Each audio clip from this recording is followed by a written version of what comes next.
Alright, to Jangalet, indeed a very, very good morning to you. Thank you so much for joining us for that is Wednesday edition of the Tackle. Today is 13 October 2020. 13 October 2020. 13 October 2020. It's a pleasure to have you. Naona majamaa maasha kuamka tayari. Titus Chumba amekuwa member nambari 1 anasema tuned in. Asante sana. Member number 2 Muita Mwangi, number 3 Washira Ireri anasema tuned. Number 4 Chris Bosire, number 5 Ole Sophia Chirchir Vincent, number 6 Jim Olela, number 7 Bel Kiprop, number 8 Manu Kamar, number 9 Kennedy Dodi, number 10 Benjamin Lagat, 11 Titus Komora, 12 Brian Shell anasema niko Kitty Ambele, good morning. Simon Bet anasema morning. Evans Koge anasema ndani. Mitch anasema good morning to you. Michigan Parodeng anasema good morning. Betty and K anasema good morning times in from Thika, Kiambu County. Asante sana Betty and K. Baadaye jana ulikuwa umesema kwamba unataka kupeana surgery ya bure ya fistula. We'll done a post letter today. Alright, this is Betty and K. Good morning to you. Arab Sungura anasema good morning to you. Thank you. Telford Aduda anasema good morning. Mnohoru Senior anasema morning ndani kabisa. Nixon Kimuza good morning. Paris Cheroti anasema good morning from Tackle. Nixon Kiloga anasema tuned in from Nanyuki. Baba Ian Kerebei anasema morning. Good morning Gerald and Lucia Ayela. Masina Kesa anasema tuned in from West Pokora. Asante. Matthew Kibera anasema tuned in from Elbagon. Very informative topics. Keep it up bro. Asante sana.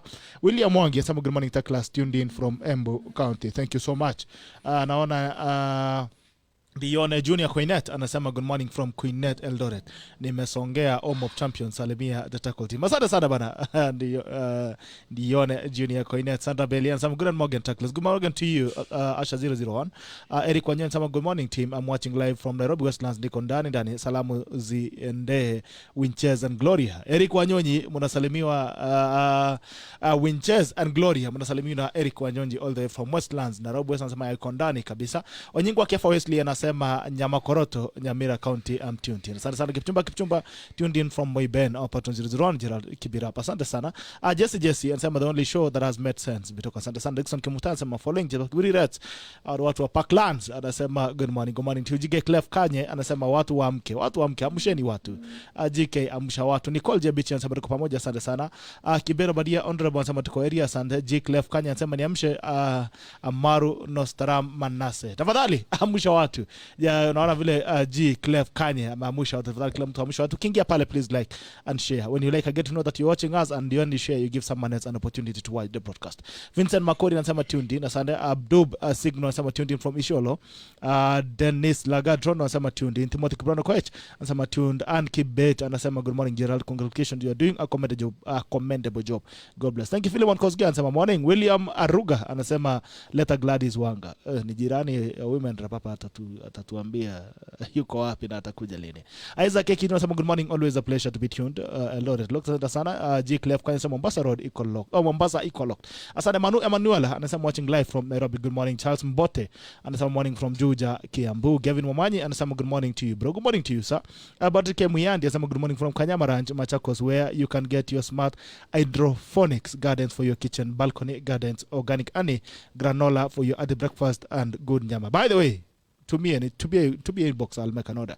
Amfri Mulindi mdosi mwenyewe anasema good morning to you Amfri Mulindi, thank you so much. Jeff Warren anasema good morning. Ashak the Tackle. Sandra Belia anaona ameamsha Masi Kanao, Honorable Joyce Korir Bomet, Ashaz Rono, Whitney Cheruta na David B.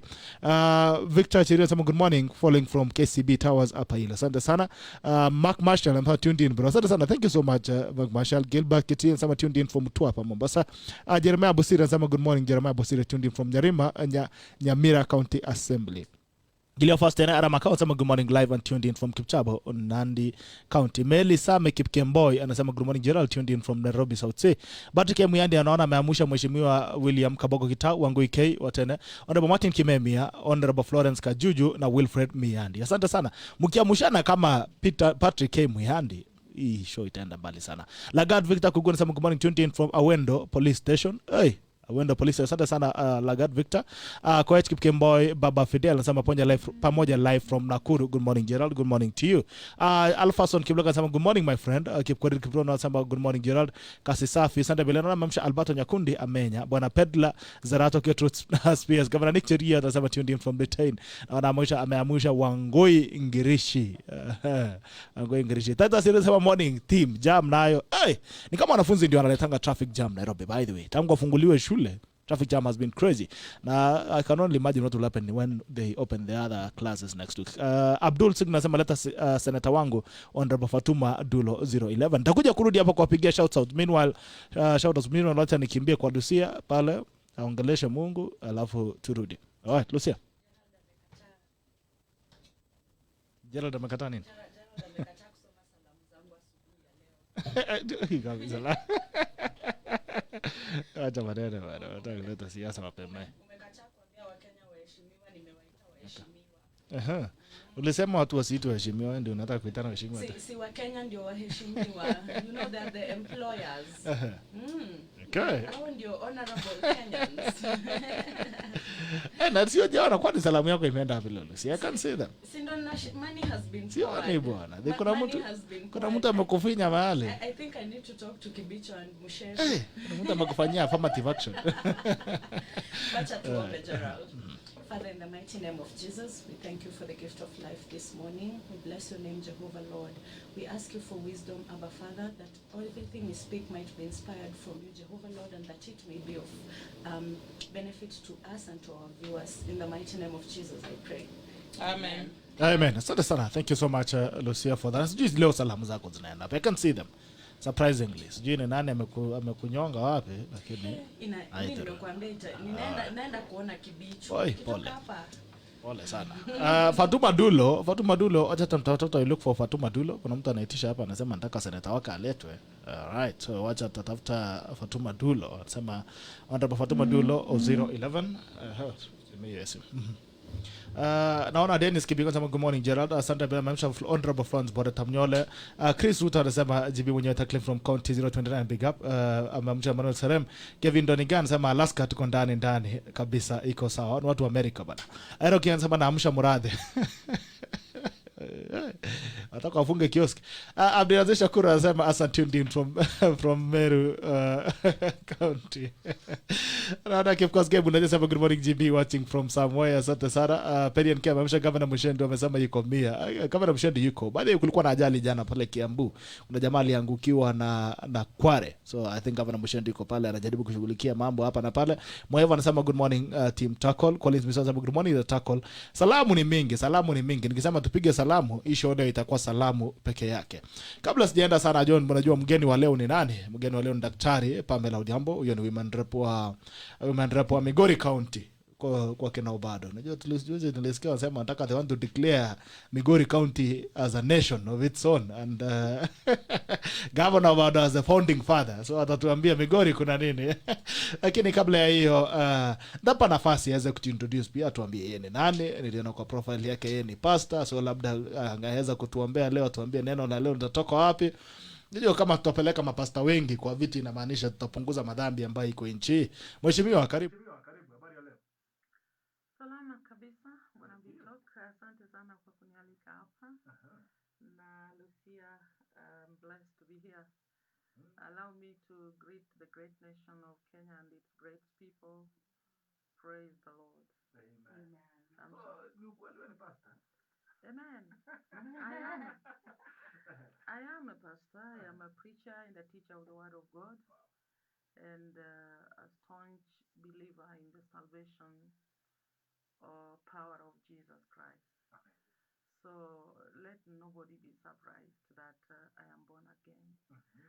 And just let me thank you so much. Mm-hmm. I think I've visited quite a number of media houses. Mm-hmm. There is none where they have opened up our talk with our word of prayer. Mm-hmm. So I'm blessed to be a partaker of this wisdom that my sister here is praying for. And allow me just to encourage Kenyans who are hearing me there that it is important that all Christians most of the born again ones know that our God is the King of Kings, and He delegated this kingship and authority to Adam at the Garden of Eden. So I don't want anybody who is imagining that Christians and serious born again ones like me should shy off from leadership. So Christians, wake up early in the morning, go get on with it. God expects you to be a ruler wherever you are. Thank you. Okay, thank you. Generally, Samuel Pastor, one of your constituents anaitwa Chris Tata. He was not aware that women rep wake ni pastor. So we are happy when we say that. Na kuna inamaanisha the more unajua nasema ya kwamba the way we are the salt of the earth.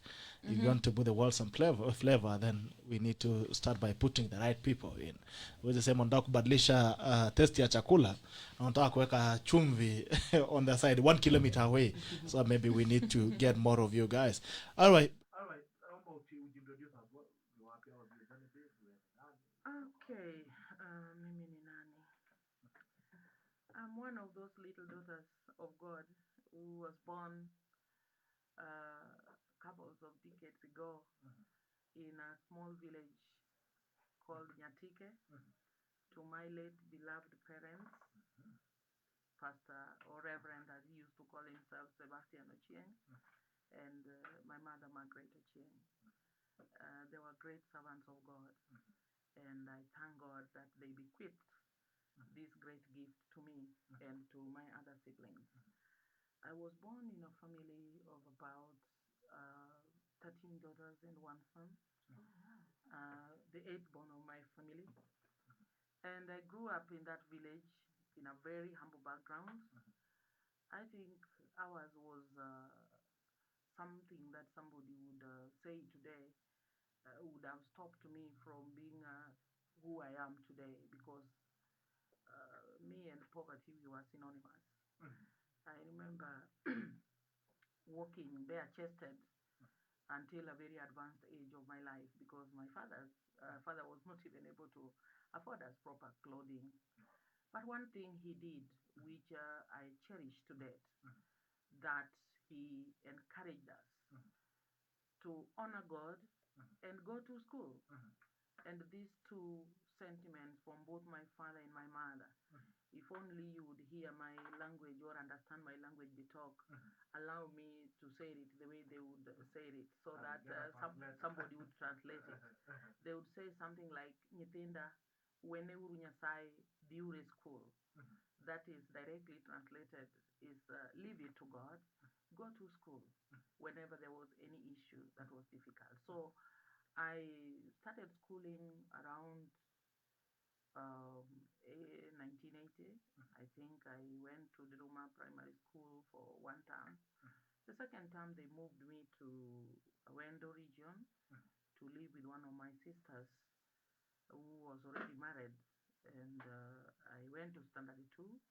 I went on to class 5. By the end of that term, the next year, they pushed me to class 7. I went on from there, then to high school in still around Awendo, which was the then Rongo constituency. And by the end of the day, I got to the university. I studied at Kenyatta University for my first degree, second degree, and my third degree at Jomo Kenyatta University of Agriculture and Technology. I started off as a high school teacher, having trained to be able to teach French language and business studies. I did this for about 20 or so years, then moved on to be a teacher at the university for another 8 years. And that's where I left as I was coming to vie for the seat of the women rep of MIGORI County. Besides my teaching, as you have heard, I have been an active Christian all my life. I actually got born again when I was in class 7. That's when I officially and consciously gave my life to Christ. And I have been born again to date. So I've participated in a lot of church work and pastoring, preaching, praying, and all that. Apart from that, I've been keen on community development, especially in the issues of education. I have been a mentor to various youths, and I would go out of my way to visit schools, visit high schools, just to talk to children, especially in MIGORI County, about what I called the emergent careers, so that they would know it is not just being a doctor, being engineer, being teacher, which can make somebody.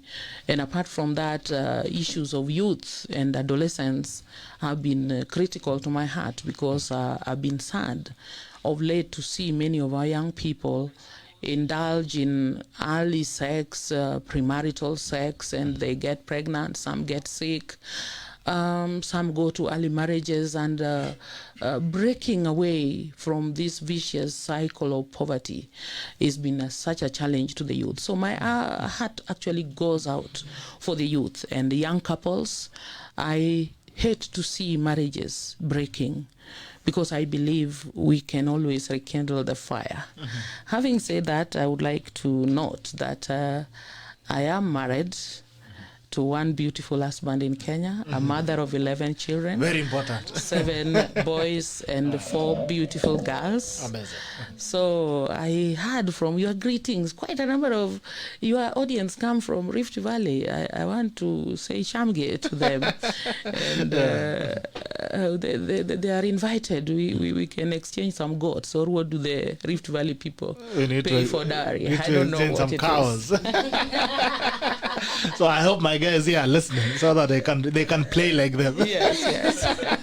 Mother-in-law. And they'll get a cool one. Sure. So how did you get into politics yourself? What inspired you to get into politics? My getting into politics is, to me, a call rather than just a feeling of, yes, nimetosha kuwa kiongozi. I think in the past, wherever else I've worked or whatever I've done, even in school, I've occupied some positions of leadership. But little did I know that it would actually land me into the political arena. Now, I've been a serious admirer of Raila Amolo Odinga.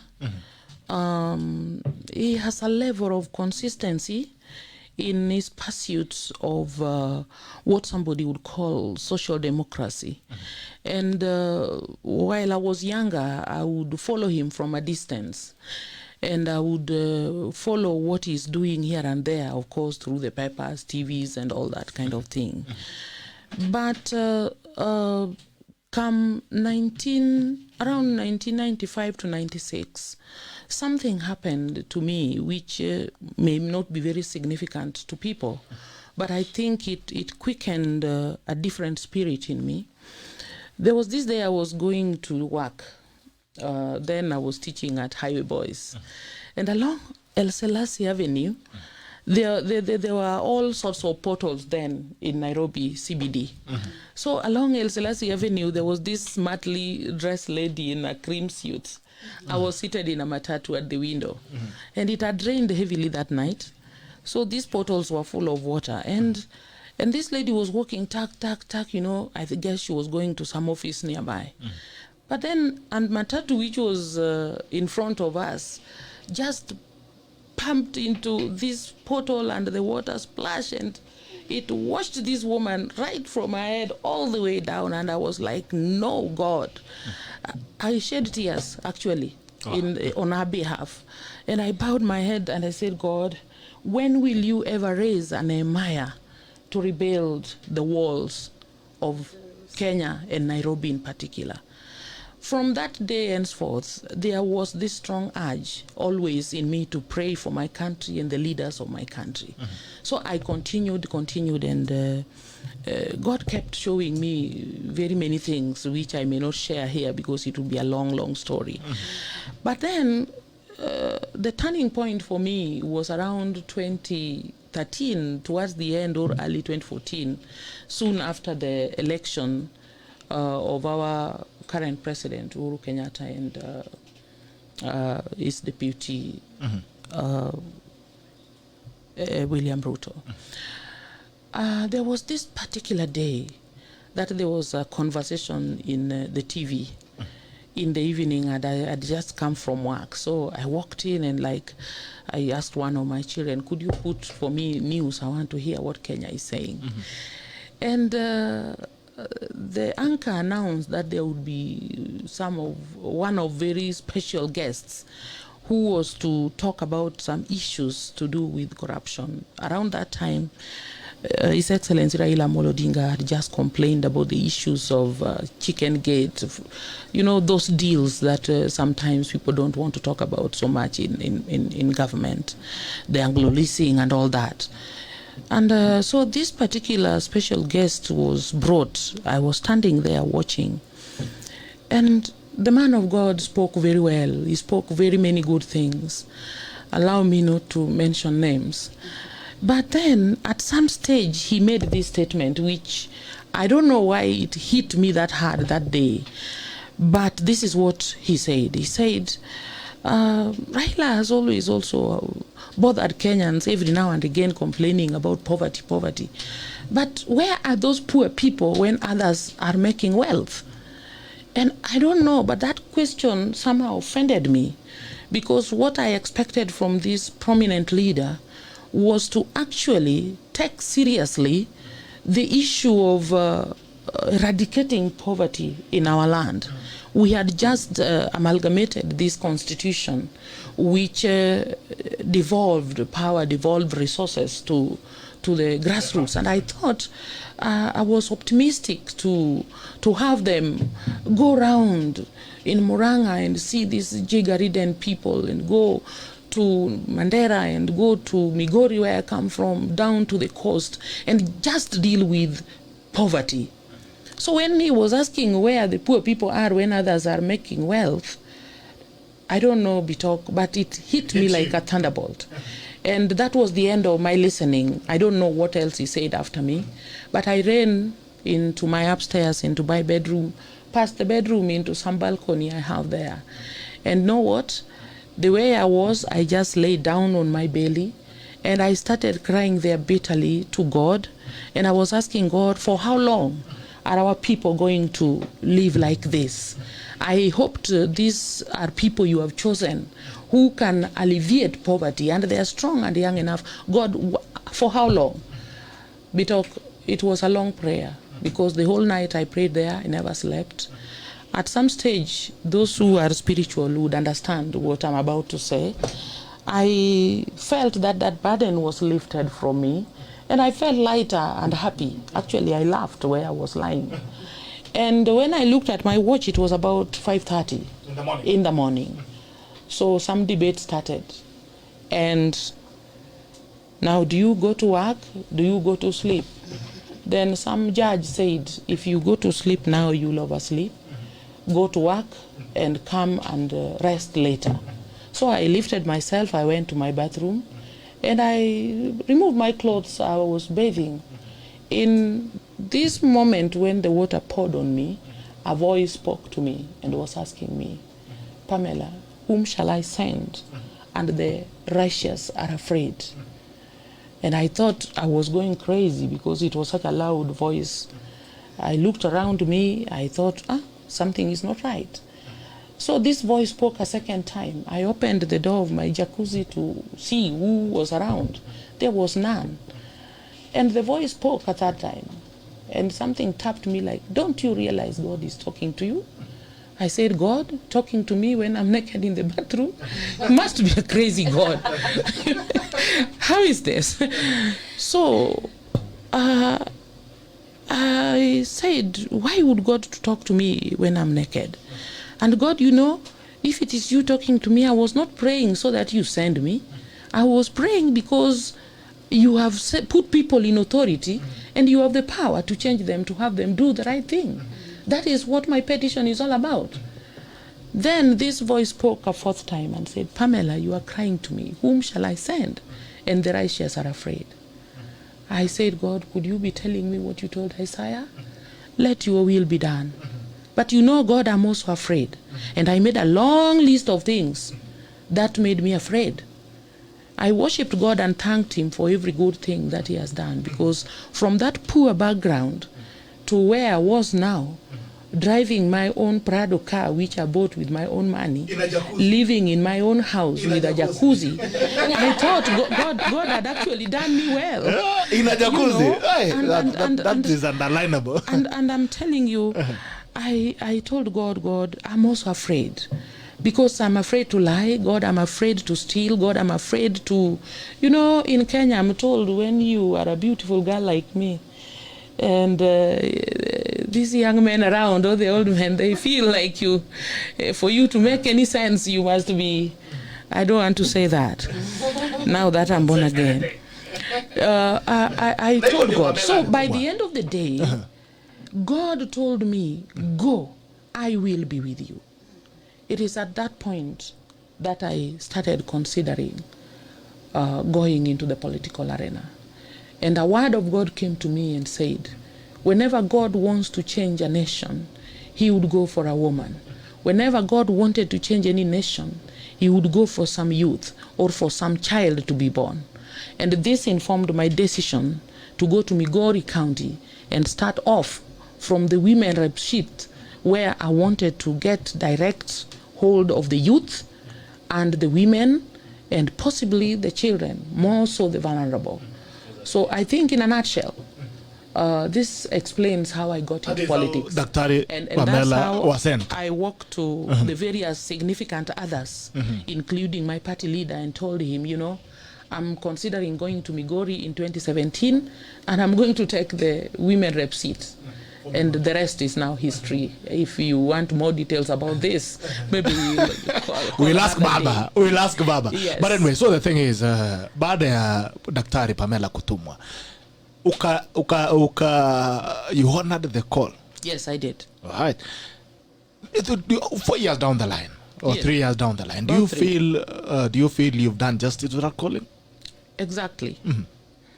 I think whenever there are issues, whether in parliament where I serve, whether in my county or country, I've always tried to speak, and more so from the script of what God tells me, without having to really worry who is going to be rubbed the wrong way.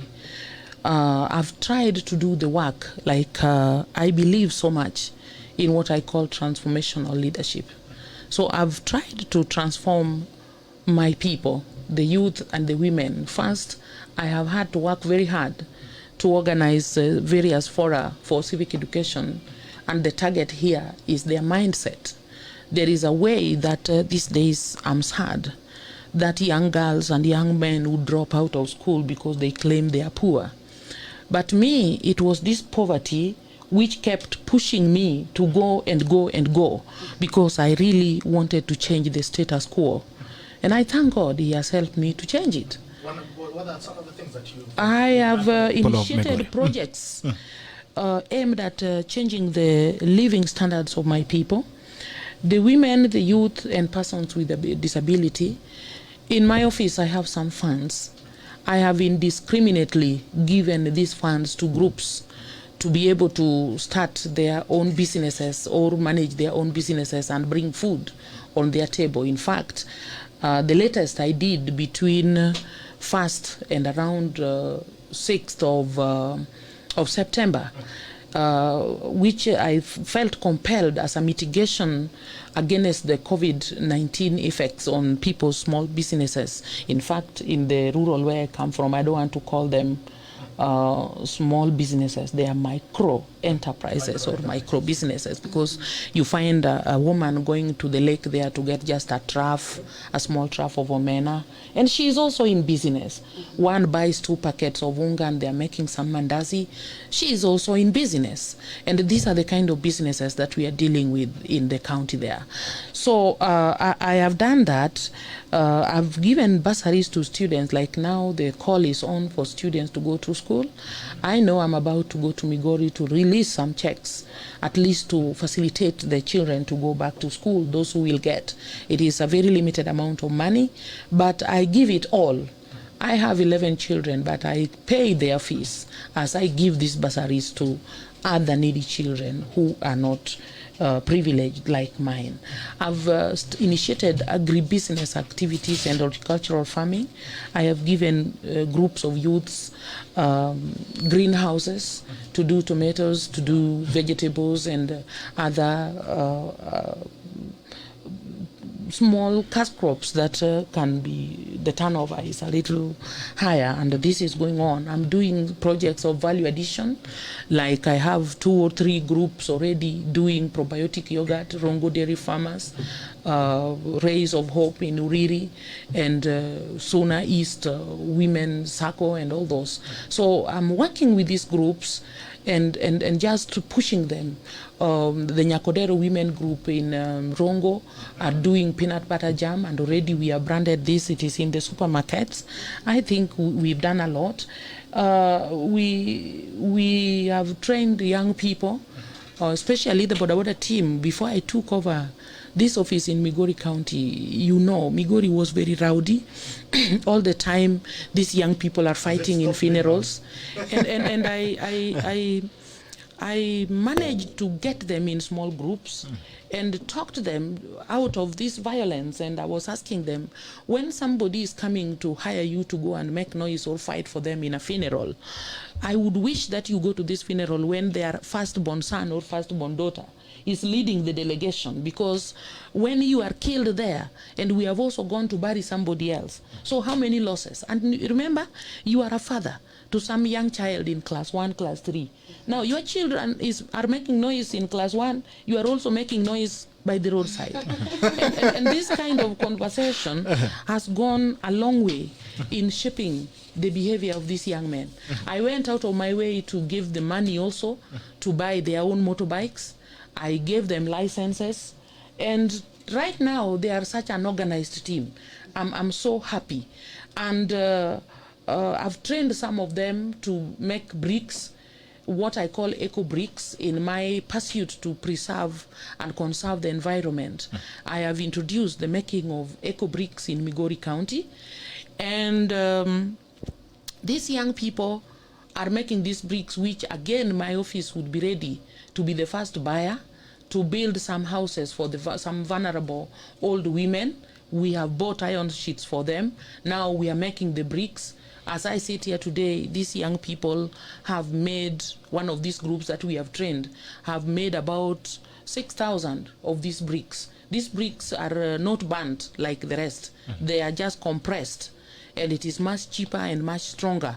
And as we compress them, we don't use a lot of water, we don't use any fire. So that will help me stop anybody from cutting down any trees in Migori. And this is also done under another project initiative, which I call Let's Make Migori County Green Again. Here we have raised other youth groups who are doing seed beds, and then I buy these seed beds and persuade the community to plant them in their shambas.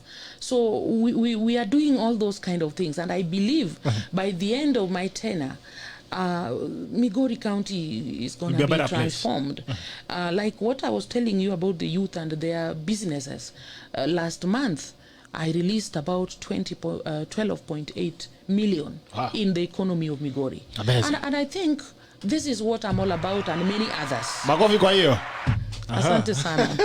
Asante That's sana. amazing. Yes, and plus some of the projects that I found stalled when I took over this office, I found my predecessor had started some projects. They were building constructions, which I moved very swiftly and also finished. I brought them to an end because my leadership is not this type where you say, oh, this was started by so-and-so, I'm not touching it, so that we have so many white elephants government projects. I finished the Nguruna Gender-Based Violence Center. I finished the Jamburu Market, Mururu Market Shed, or Nyankore Market Shed, Awendo ICT Center, and in fact at Awendo, I equipped the place. I have trained so far about 650 students, courtesy of Corona. The last cohort still was suspended, but we are about to resume. So these are some of the things that you are doing all this with only a family fund. Oh yes, oh wow, yes. That's amazing. It is possible, and that's why I'm telling you, to the call that go, I will be with you. I simply came out with the objective to tell Kenyans and tell the people, my immediate surrounding and the entire world, that it is possible, we can do it right. Yes, the resources may be little, but if we put it to the stated use, it can make a difference. Wow. And I believe whoever is sincere in Migori will testify to the same things that I'm I would love to see those here. testaments. Watu wa Migori, I'm seeing that there are a lot of guys who have come in from Migori.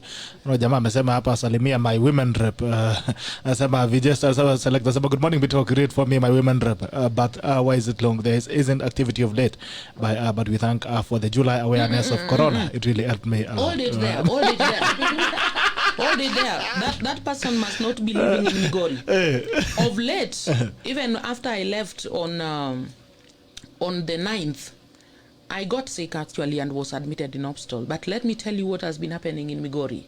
There is a team of young people, teachers, and other concerned or interested parties who have been going around in Migori, visiting each of the 40 wards. And you know what has been going on?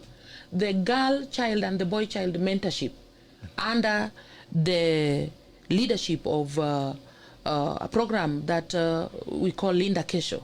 This program was initiated by my revered, my mentor, my mom, Ida Odinga, and Dr. Pamela Odhiambo Foundation. So we've been doing this in Migori, and today, as I talk here, they are doing the 2 last wards in Awendo sub-county. They have gone to Kuria East, Kuria West, Suna West, Nyatike, Suna East and Suna West, and Rongo. So yesterday they were in Awendo, today again they are in Awendo, and tomorrow they will be. Much as Pamela has been away, action is on. It is going on, and so that person needs to be informed. He needs to go back to Migori. Sure. Wache kukaa Nairobi. Enda Migori uone testimony. Allow that. This feedback is what she's organized. I like the way she talks, empowering, uplifting hustlers. Sasa tuende kwa mambo ya actually the function of a women rep to articulate the issues of women in parliament. We would like to know, we talk about the 2/3 agenda, which is almost sending the parliament into dissolution. Do you think the parliament should be dissolved or not? Bitok. Allow me to put it this way. Kenyans, we have come a long way, and we still have a long way to go. Women have come a longer way.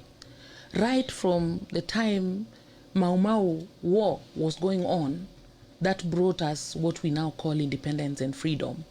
Women actively participated in this. However, historically, most of these women were never even really appreciated, as it were. But at some stage, women came up, and we have been going on and on and on. I would like to salute the likes of Zipporah Kitony, the likes of Phoebe Asio, the likes of Odhiambo and all the others that have gone ahead of us, Kina Martha Karua.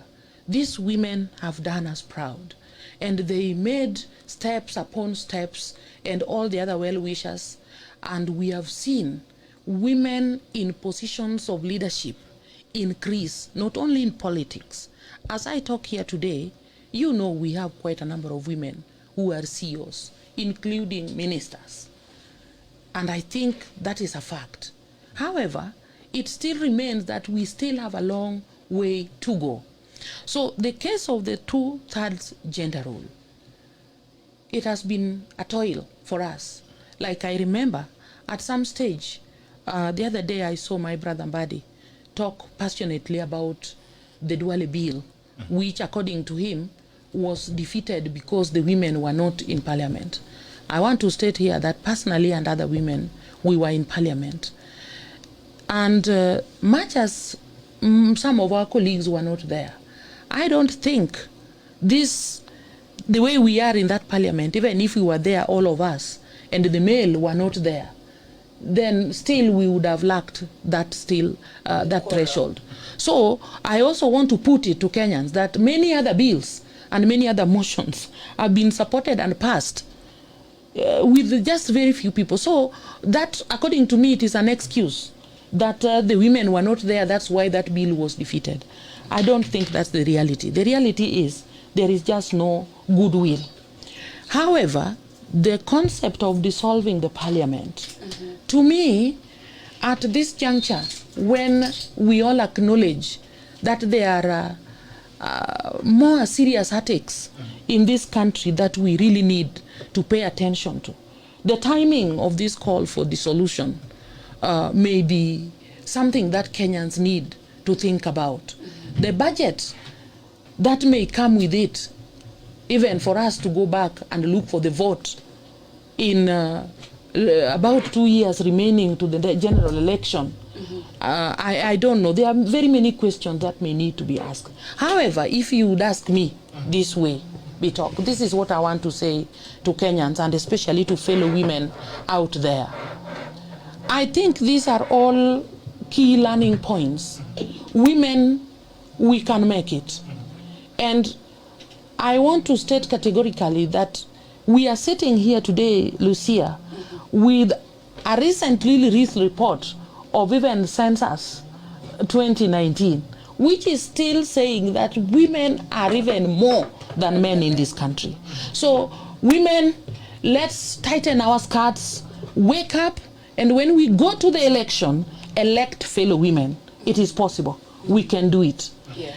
And with that, I also want to encourage us that as a manager, it is important that every other time when there are issues, we can set priorities.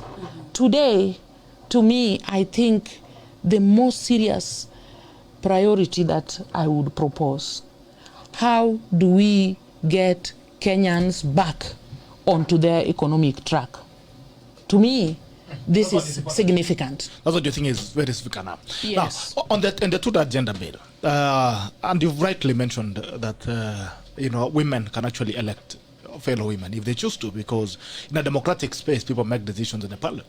And if women wanted more women in parliament, they would actually vote. But anyway, outside that, in parliament, what are some of the things that you as a person, as a representative of women, have pushed in terms of bills, maybe, even on the same to that agenda? Have you raised that issue in parliament?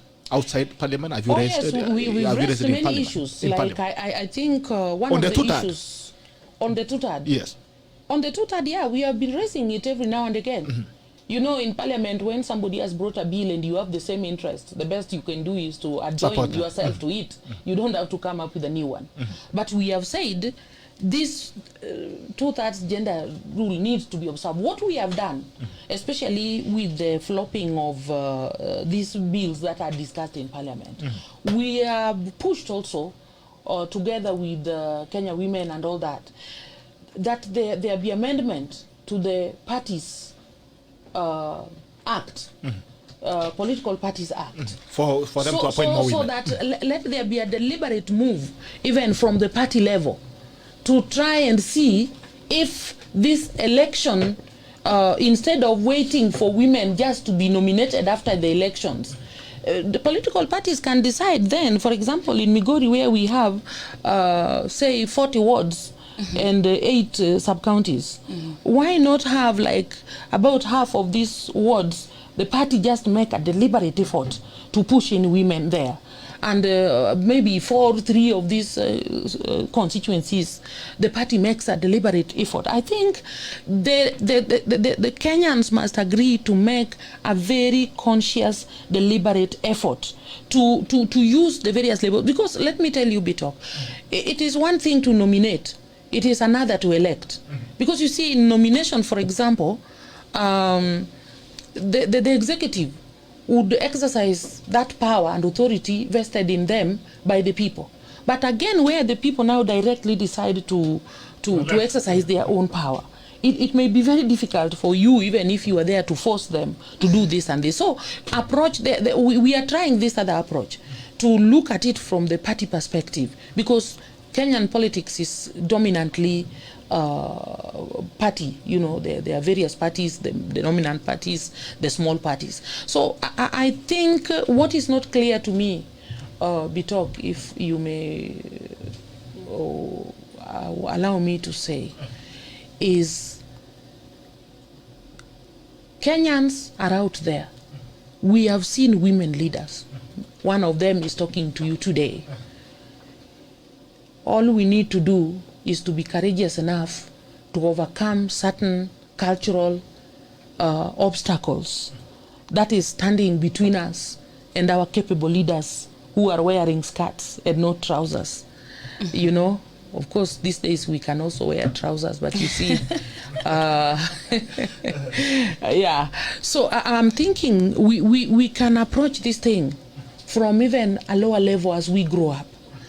But today, allow me to say that Kenyans, we need to address some very, very serious issues that are directly really affecting our people. Some people are going without food in their houses. Some people are not able to go for medication because they lost their job because of COVID. They no longer have any form of insurance.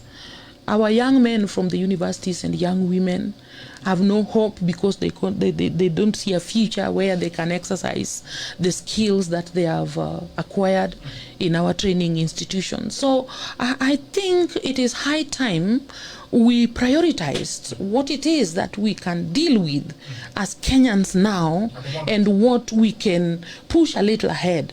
I think that would be my take, and if you don't mind, please move on to something else. No, before we move on, before we actually move on, yes. I would actually, because you're a woman in politics, Yes. and we are told that politics is very dirty. You're also a professional in politics. Oh, yes. And I love that. And you're the first leader that I have heard in my entire 29 years on this earth talking about mentorship and transformational leadership and civic education. You're the first one, trust me.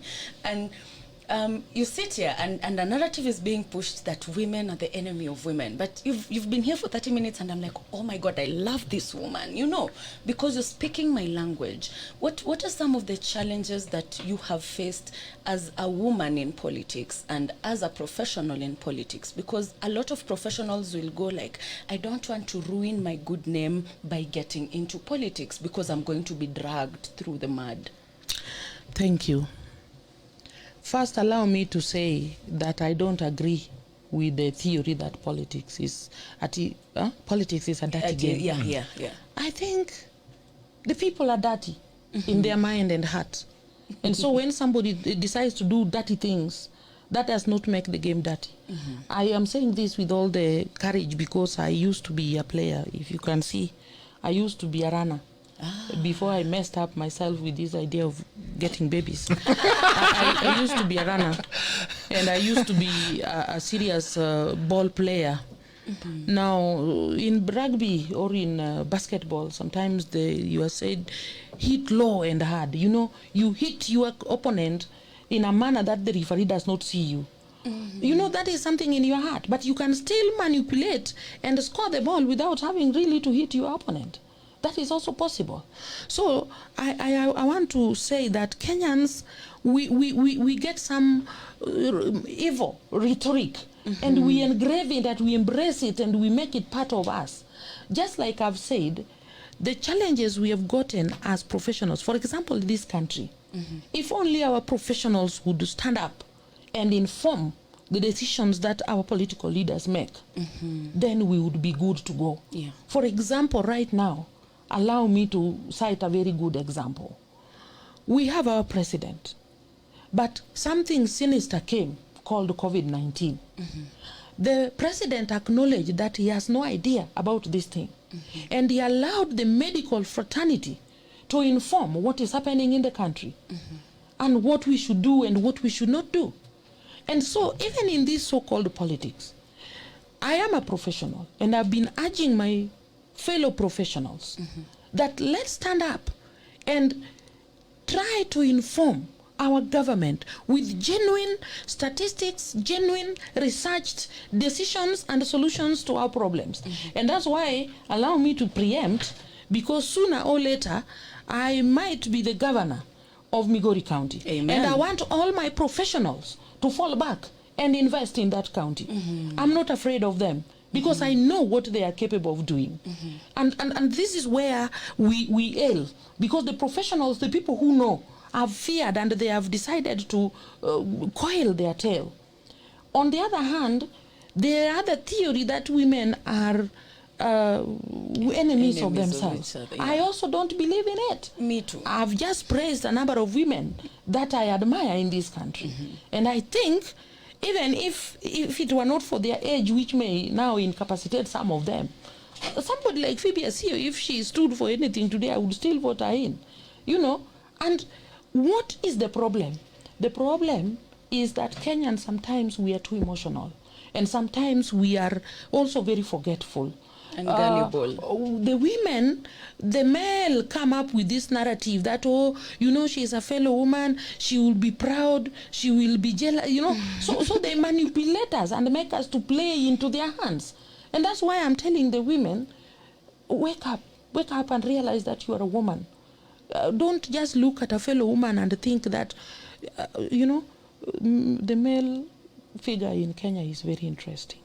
When you are able to think and say the things you are thinking about, like now what I'm doing, they say that one is proud. She's very arrogant. She doesn't this. They will brand you all sorts of negative I've been told I'm too names. stubborn, so Okay? I won't get a husband. So what I want, no, you will get. I have very good sons. You can come over. These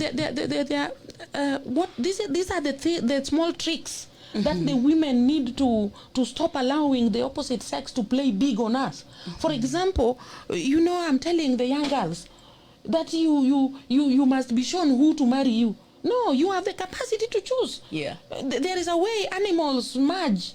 In a way, you find yourself in a team of people, and you just find, oh, I'm attracted to so and so. I can get all well with so and so, and not so and so. Not because you hate them, but yani damu upatiana tu. So I am urging the women, let us not listen to these petty lies about us that actually make us captive of the things that God ordained for us. In fact, I want the women to take it from me. The Bible says in the book of Genesis that God made Adam a helpmate fit for him. You cannot help somebody until you are stronger than them. If I fell here today, be talk, and have to be carried to an ambulance out there, you can only carry me if you are heavier than me. So for a woman to be a helper to a man, to me it means that the woman is actually stronger than the man. And I know it because I can be pregnant and cooking and teaching and doing my politics. And who can be as strong as a woman? And who is more loving than a woman? They can't. A woman who can actually give herself, leave her father's home and go patch herself in somebody's home. Women are the strongest. Women who are listening to me, are they listening? They're listening. Women, you are the strongest lot of human beings. Please stand up and go for whatever seats, go for whatever jobs. Like the learned women of today, don't shy off from any other job. I'm very proud of Professor Margaret Kobia. I think she's one of the ministers, women ministers of late, who have made me so happy. Cool, calm, and doing her work. And she believes in what she thinks. And I think we have such women. Look at Keroche. Tabitha is doing very well there as a business executive. I mean, we have She has it actually all. broken a lot and of go to the barriers. farms. Who are producing the food that Kenya is eating? Women. Then somebody comes up and says that women are enemies of their own. And women is feeding the nation. Women come up. I believe today if we wanted a female president, we would put that. Yeah, so I'm here on the lane.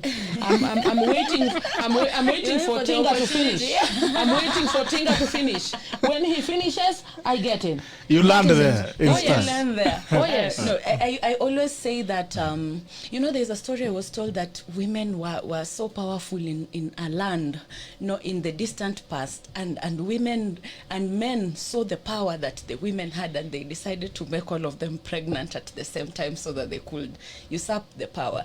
So I'm always telling women that this narrative of women being enemies of each other and themselves is a narrative that was started by a man who saw the potential of women coming together, and that potential scared him. It scared the daylights out of him. And there's a tackler here, Max. I know you've said nimedanganya, but you are that type of man who's scared of the power that women will have when they come together. I love this woman.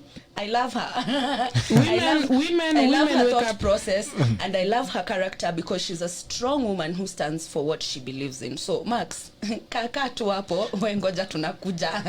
Alright, nimeona mheshimiwa ameruka mambo ya tuta agenda parliament. Amesema tusonge mbele, lakini sawa tusonge. Unajua umesema Lazima tusonge bwana. watu wa Migori naona nasikia kama anasema the issue mahali imefika nitakutwanga sasa. The issue is, listen, women out there, watch the space.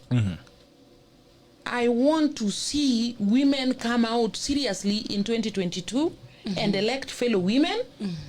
And women like me, I'm willing to mentor all the females in Migori County, like the ones that were nominated.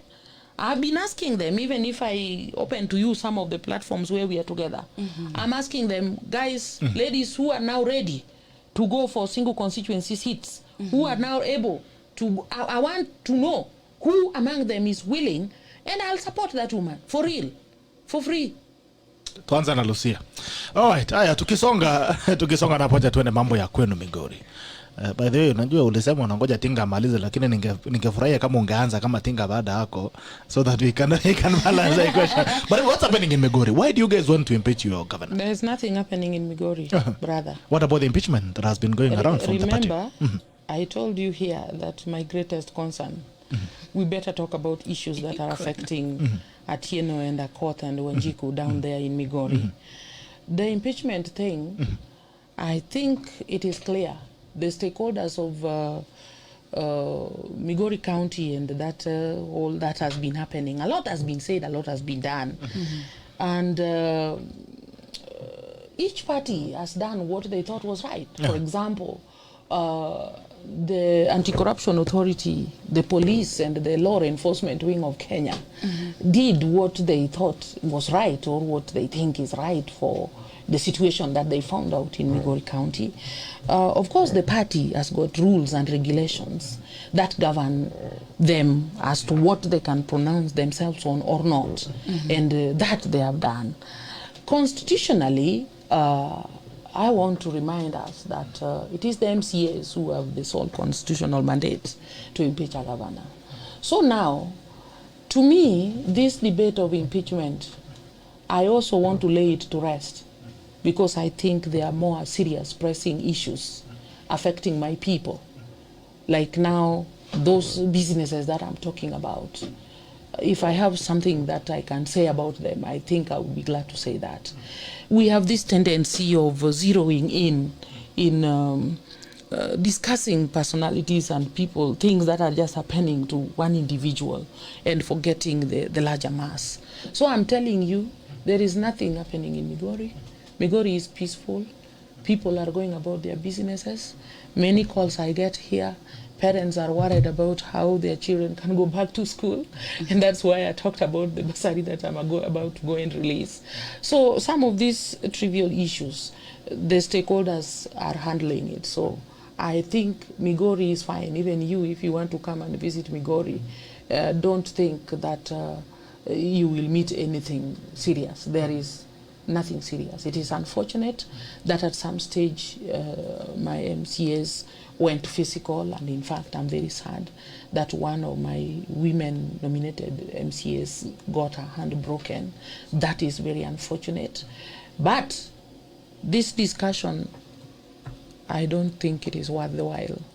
I think there are more pertinent issues that are actually worrying me in Migori, and of course in Kenya as a whole. So what has been done, and that is it. Vile tu umeisikia. Yes. Even ndio iko.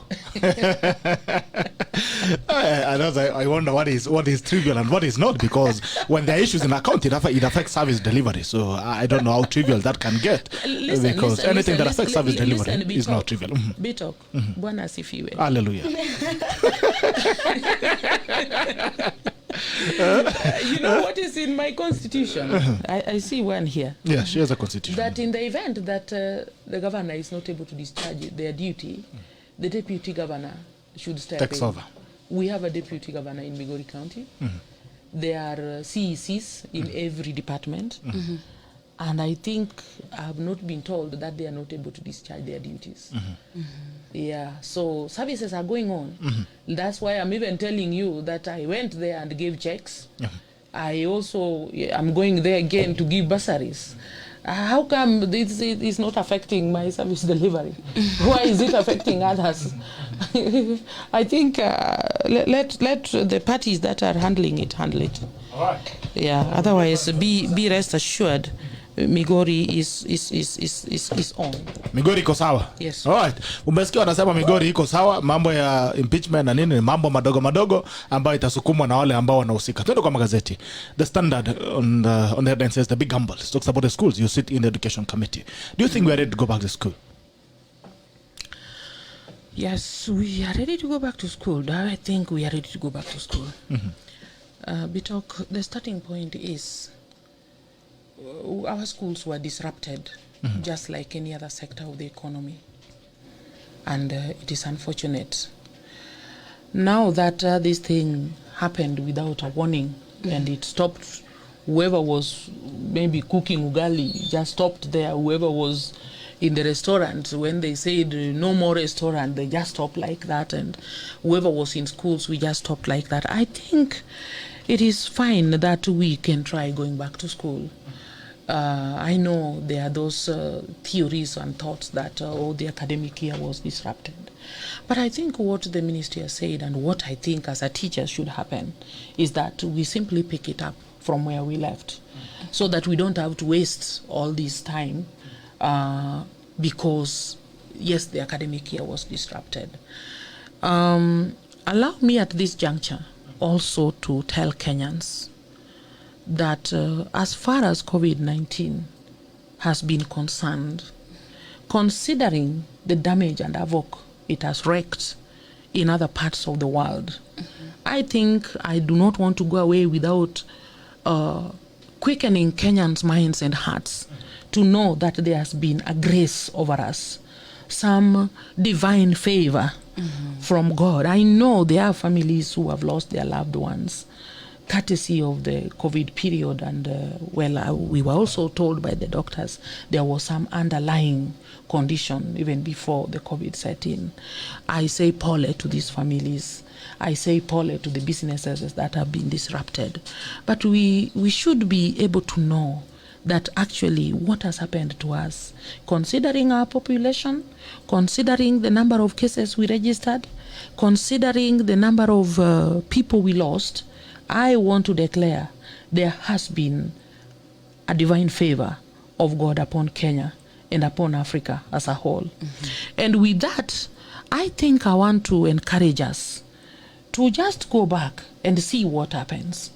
If we have opened our hotels, we have opened our bars, we have opened our churches, you remember these children, even we are not actually keeping them indoors. They play in these communities. Yeah. And like most of our primary schools, it is the children from just the same neighborhood who go to this school.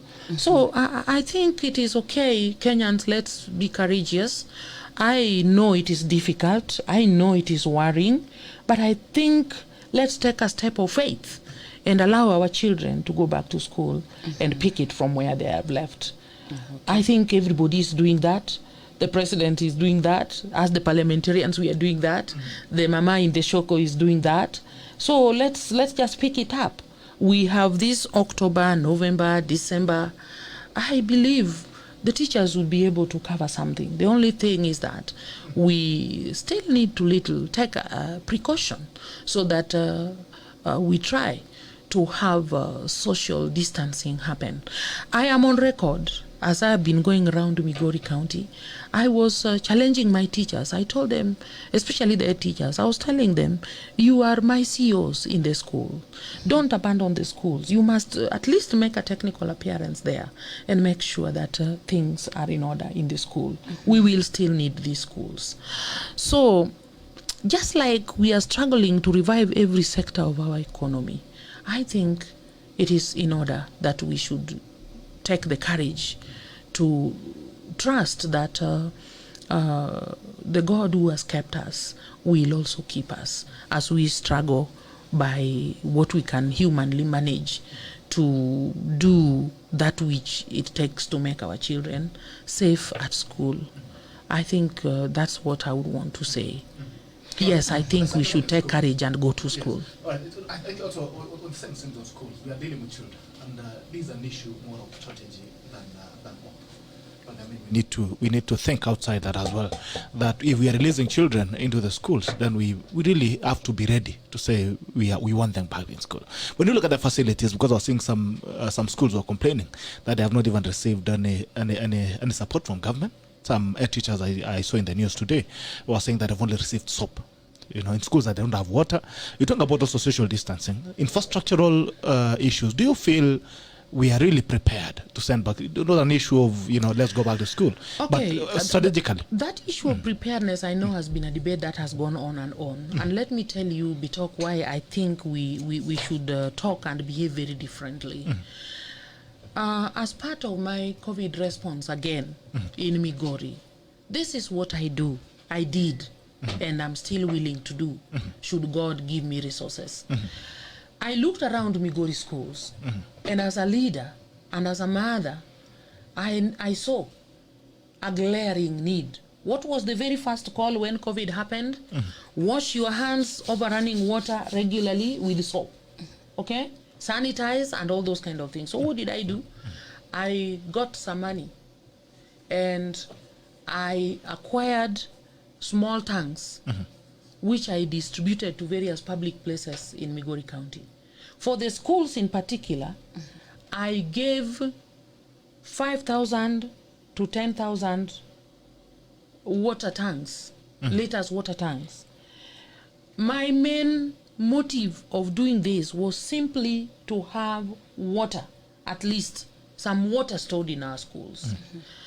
And what I think we need to do is not to refuse that our children should not go to school, but to urge the ministry and every other stakeholders concerned to do the right thing so that our schools are in a position to receive and keep our children.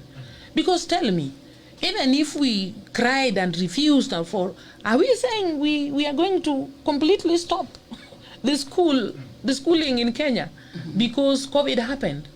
I think, I'm not saying that the schools have done so well and they are all well equipped. Of course, I know. Like in my case, MIGORI County, I'm still pushing the same government to even release my GAF so that I can buy these tanks and have them in school. My schools don't have water. And even these tanks I'm taking there, majority, all of them, I'm only banking on rainwater. When the rainwater is not there, I don't know what their teachers will do to make sure that there is water in school. But at least the point I'm saying here, let every Kenyan be positive solution givers. Like I was telling the teachers in my area, tell Professor Magowa, how many big trees do you have in that school that can provide shade, even if it means we have to move these children, some of them, to learn under the tree? And that's when us as a committee, we sat down with the ministry and we said, now that the children require to be spaced, it means we must also add the workforce, the teachers. And you saw at some stage, TSC announced a very serious mass recruitment for teachers. So I think there is a bit that is going on. And I would wish we Kenyans, we learn to build on the small positive as we move on. I know, like the case of the desks, I don't know really what informed the decision of the ministry to take them to secondary schools, because I think most secondary schools, the children have got this small unit desk that can easily be separated. It is in the primary schools where most of the children, some schools have got this long continuous desk where people sit 3, 4. So maybe these desks should have targeted the primary schools instead. Now, having said that, we talk. I'm not saying that there is a perfect condition in our schools. But you know, there is also no perfect condition in our homes. And I've just told you, these children keep interacting. I walk in the marketplaces, I see them. I walk in the fields where they are playing, they play. So the question, sometimes I may politely want to wonder, this one I'm wondering very humbly, why do we think these children will only get COVID when they go to school? But the question is, Mheshimiwa, Yes. and this is very serious. Yes. The government is saying corona is out here. In fact, they're announcing a second wave of coronavirus. And they are saying that the infections are going up. And they are saying they're not ready to fully, as you've said about your open bus, but you don't fully open the economy. If we are ready to park our children to school, why can we say, all right, we are done with this corona thing, let's open up the economy, so that also these parents can go back to work? No, one thing at a time. I think most of our markets are actually operational, where most of these parents do their businesses. And as the president would have it, you know, like now they did what they call that phase of calling the class 8 and the form 4. I think it is, to me, the step towards, let's see what happens when this happens. Because again, you know, other countries tried, maybe the cases went up, they closed again. Us, we have not done anything of that nature. So we don't even have a point of reference. And that's why I'm thinking, one, we need to be part of the whole solution. The ministry may not have it. For example, there was a day I was being asked on Citizen TV by one colleague that the private schools, some of them are closing, so the government should advance them some money to jumpstart them. But you see, during that period, all this time of COVID, the government has also not been collecting taxes from anywhere. So now, where do we expect this money to come from? These are some of the pertinent questions. Government has been collecting taxes. But there's a lot of billions that have been coming in. COVID From billionaires. where? Anyway, Lucia, I don't know. I don't know if you live in this country, Mheshimiwa. I don't know about the COVID billionaires. And, I'm not sure if you live around here. No, I live around here. And you see, listen, we talk. Tuende pole pole. I live in this country. But the COVID billionaires, I think there is some work going on them also. The alleged COVID billionaires. Yes. So we cannot just sum and lump up everything. There are those processes that the government normally does, which even you, the same government. the same government was halted. The same government that is doing the same things anyway. Yeah. We'll try and be visitors in Jerusalem. What we are saying, I'm not exonerating the government. Like I'm saying, I hope you don't actually. I'm not. Because you started up so well. I'm not. Unless you want to force me. No, I'm not forcing you. I'm saying in this issue of COVID, I'm saying the preparedness in terms of space, in terms of water and sanitation, we need to urge the Ministry of Education to do more. All right, and Lucia. I think that is the practical thing to say. Yeah. So even as we talk about schools opening, there are schools in Baringo that will not open. Not because of all the issues that you've mentioned, because they are flooded. Is there any plan to deal with those students that go to those schools? Because now they are being left behind. And CS Magoha kept saying, I don't want to leave any child behind. That is why I have instructed private schools not to do online learning, you know. But then we are leaving children in Baringo behind. If I was a parent in Baringo, I want my child to go back to school and catch up with the rest of the country. But then they're not going to be able to. Another thing, COVID has been here for about 6-7 months now.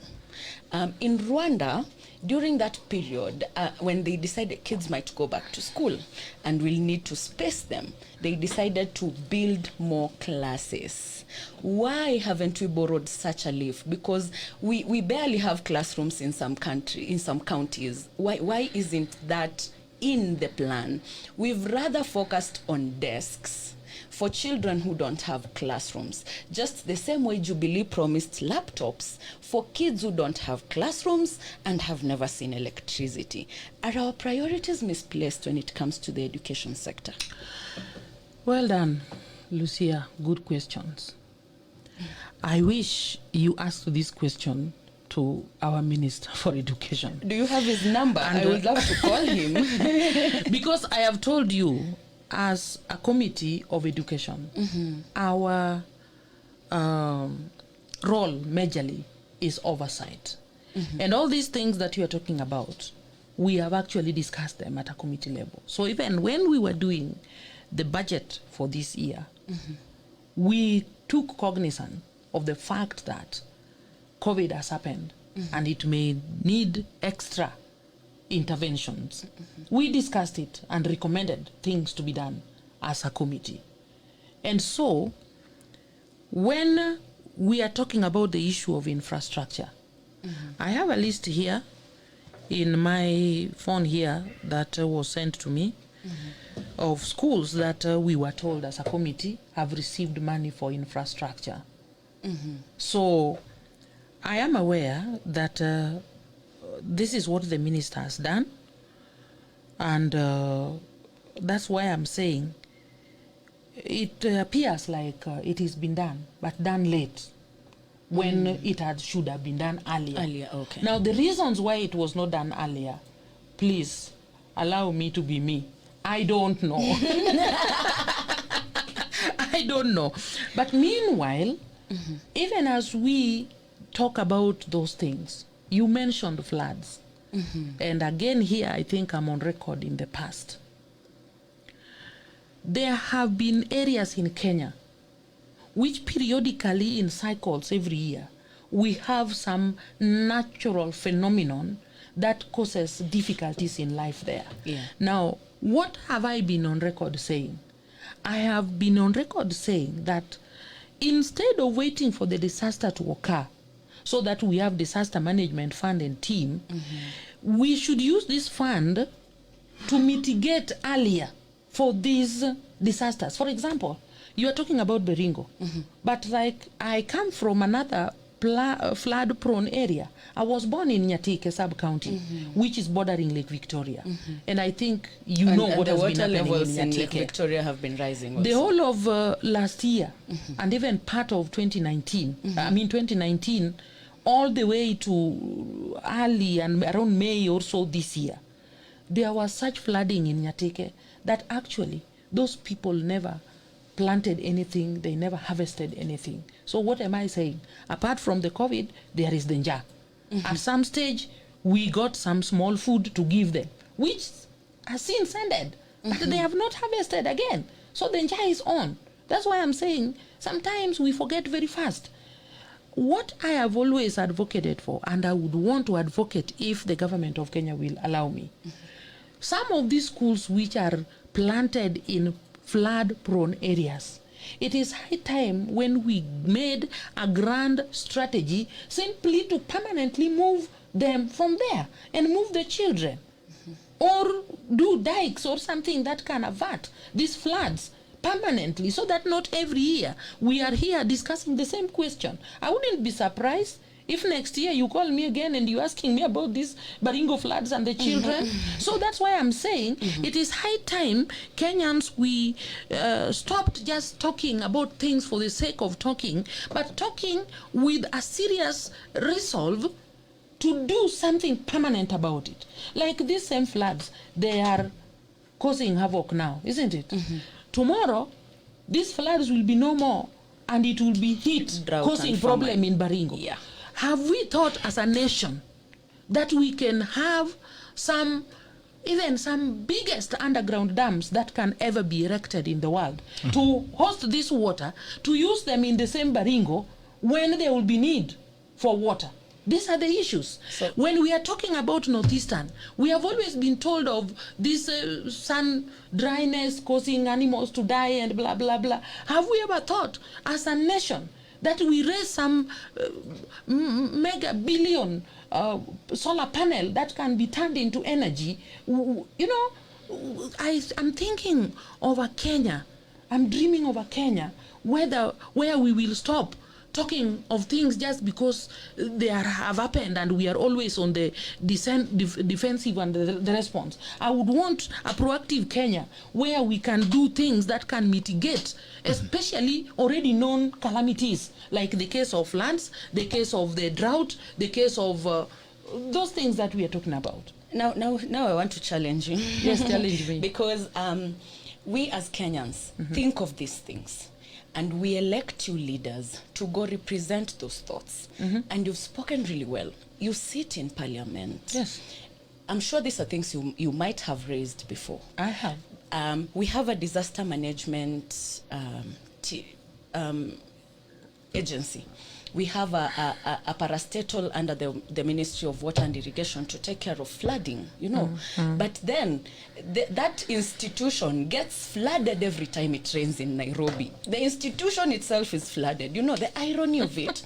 Now, as a member of the House, one of the houses of Parliament, Yes. one of your jobs is oversight. Now that these institutions have been put in place, I'm sure you guys advocated for us to have these institutions for better management of these disasters and the flooding and the perennial famine. Now that these institutions are not doing the job that you put them there to do, what are you doing about it? And if your capacity is limited, we as citizens, what can we do to assist you in Parliament to hold them accountable to their jobs? The accountability component of it, and sometimes what makes it a very vicious cycle. Sometimes these institutions, when you talk to them, you will be finding somebody quickly weeping that, oh, there's no money to do that, there's no money to do this. And they have all the reasons to say that. But what I think as Kenyans, or including myself, what I've just said here, I will persistently say it, I will persistently push for it until it is done. However long it may take. Do you think it's time that as members of the House of Parliament, you started taking punitive measures as consequences for institutions that do not perform as expected? Because we lack consequences when you are in this talking country. about punitive measures, people will steal Yes. and get away with it. People will abuse and get away with it. People will instigate violence and get away with it. Basically, we are a country that says, do what you want, and there is no consequence for it, unless you're really poor and you've stolen a chicken because you're hungry, and then you're going to be jailed in committee for 100 years. No, Lucia. You know how our government is being structured. There is the parliament part of us, where we legislate and push for these agendas and even turn them into policies through the ministries. There is the executive wing, and then there is the law enforcement wing. You know, once we raise a cry, once there is a mistake that has been done, and then the wing of the government that takes people through those punitive processes you're talking about, then that is when I think what Kenyans are saying is that each wing of the government ought to do their job and do it well and thoroughly. But let me also surprise you. I hope you are open-minded and this is a discussion where we must also observe, because you have stated what you have observed. Let me also shock you with what I have observed. For example, you have talked about stealing. Somebody is caught stealing, or somebody has caused violence or killed somebody. Then they are arrested and taken to court. What do you see? A batch of people going to harass the judges because mutu wetu tunamalizwa. Have you also not seen this in Kenya? And that's why I'm saying, Kenyans, we need to move, transform, renew our mind, attitudes, so that if Pamela has done something wrong and everybody sees it is wrong, let Pamela carry her own cross and follow Jesus or the devil, and I'm really whoever glad they want to follow. I'm really glad But you talked see, about when we start going round, when Bitok here kicks me, then I take him to court. Then before long, the whole Rift Valley is here because Bitok is in court. What are we saying? So Just to be clear, I'm not about to kick you. For clarification purposes. Thank you. At least I can confirm to the nation that there is a desk in between. Before you get here, I'll see how to help myself. You see, I'm glad you talked about transformational leadership, because actually the recent example of that happened in your county. When Mbadi stood and said that they are going to impeach Obado, and the youth of Migori County really came out, they never allowed for the agency, for the investigating agency to do an investigation. The good news, Lucia, the good news is what I'm saying here. Let each person do their job consistently. You see, the youth could have made noise, but the case of Obado is here. In Upper Hill here in Nairobi. So what would that stop the judges? Would it stop them from doing the right thing? Yeah. I think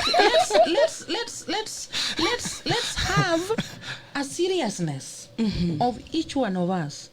For example, as the so-called parliamentarians, we discuss good things in that parliament. We make good resolutions. And very But good then, laws. unfortunately, we are not also the people to implement them. So the implementers must. I was annoyed yesterday evening. In fact, I'm glad that I came here relaxed and able to smile. There is this case of defilement that I was following of some child in Migori. And then, you know what I'm being told? That the father of this girl, who is also a policeman, a Kenyan police, he has disappeared in Tanzania here. So what does that show you? I feel the fellow policemen do not have the goodwill, or our security wing does not have the goodwill to command that Magufuli brings that man back here, if really we were to be serious. So there are so many loopholes in our nation that needs to be. And our short memory, something happens today, we are very sad about it, we are very furious. Then the following day, We've forgotten back about to normal. it, yeah. And I think this is what is ailing us. To some extent, I want to also again appreciate. The other day I saw President Uhuru Kenyatta did something that made me happy. That prayer he held in the State House there, I was very happy. Why? Because we acknowledged he, as the president of Kenya, and all those team of men and women who are there like me, we acknowledge the various ills where we have become short of God's glory and our own glory. Because some of us, let me ask you, today, I know you are learned, God has given you the opportunity to sit here. But I know your father or mother somewhere may be having some land somewhere in this country. And we will go there and find that land uncultivated, but you are crying of Jah here in Nairobi. We make such crazy mistakes. What is wrong with us? So with that repentance, and I spoke after it and I said, let every other leader and the led as well pursue the path of righteousness. If we all do it right, from the sweeper to the president, from coast to west, from the north to the south, we will have a lot of peace. I'm so comfortable here with you. It doesn't matter to me that you don't speak my language. I'm not bothered that I'm black and you look lighter. I'm very happy that mixture, it looks like a white skirt and a and a black.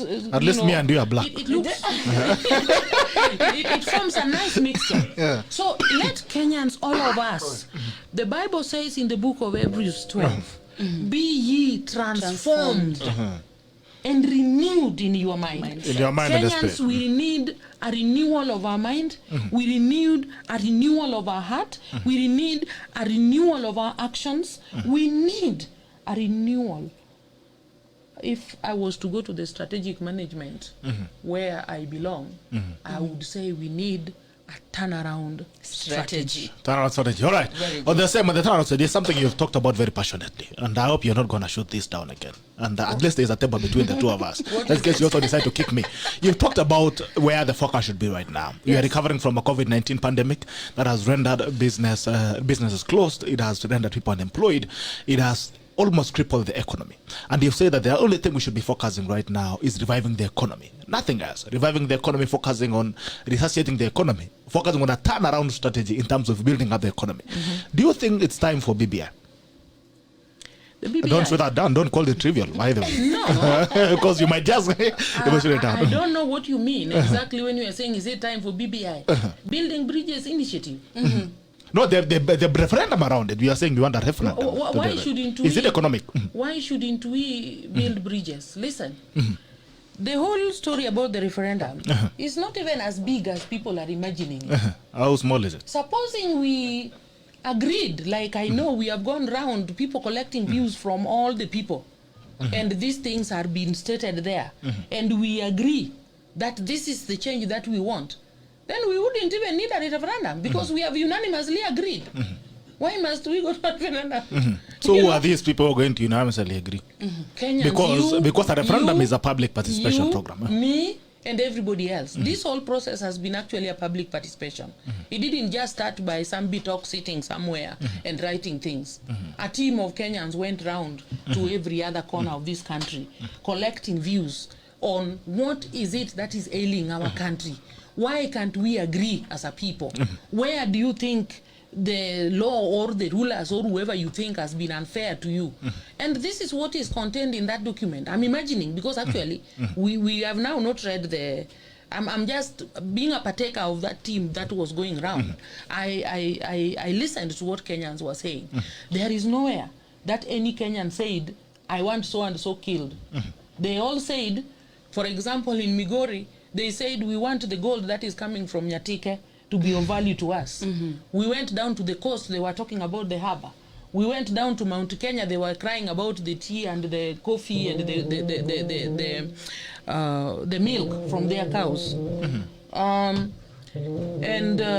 These are the things that I heard from Kenyans. And the land issues and all those.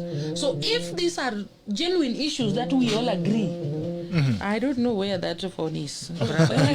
Sorry, I forgot.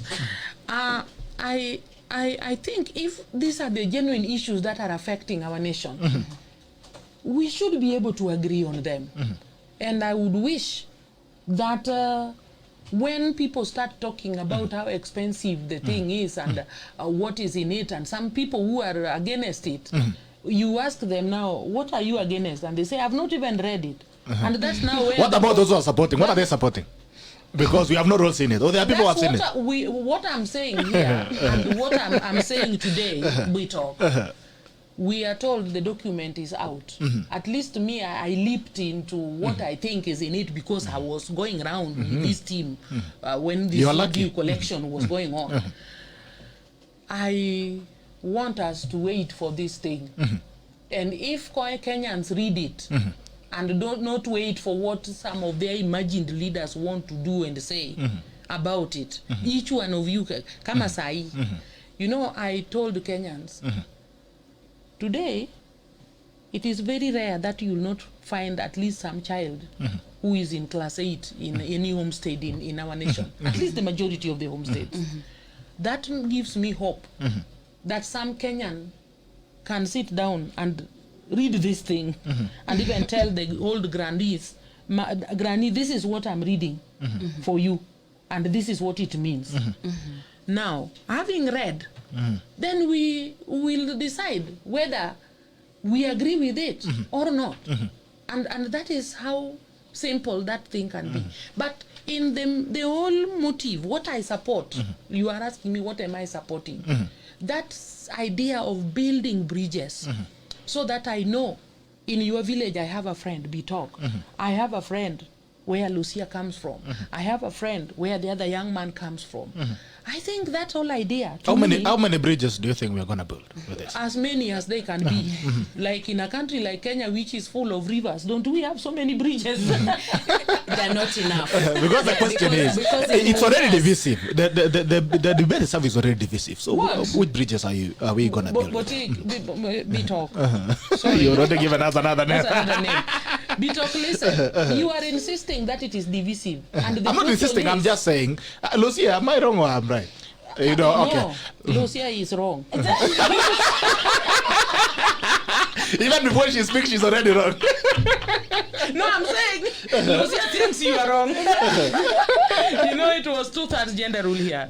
So what I'm saying is, what as at now, Because I like the way you said that we should be focusing on the economy. At us now, what is it that is divisive about it? Why can't we let that document come out? Why are we divided? That's the question. Brother, let Kenyans know that we are one. Yeah. And the fact that it is you who is championing an idea does not necessarily make the idea wrong or right. Let's give chance to each one of us. And I think as at now, the issues that concern the people are some of those grievances that each community or region has.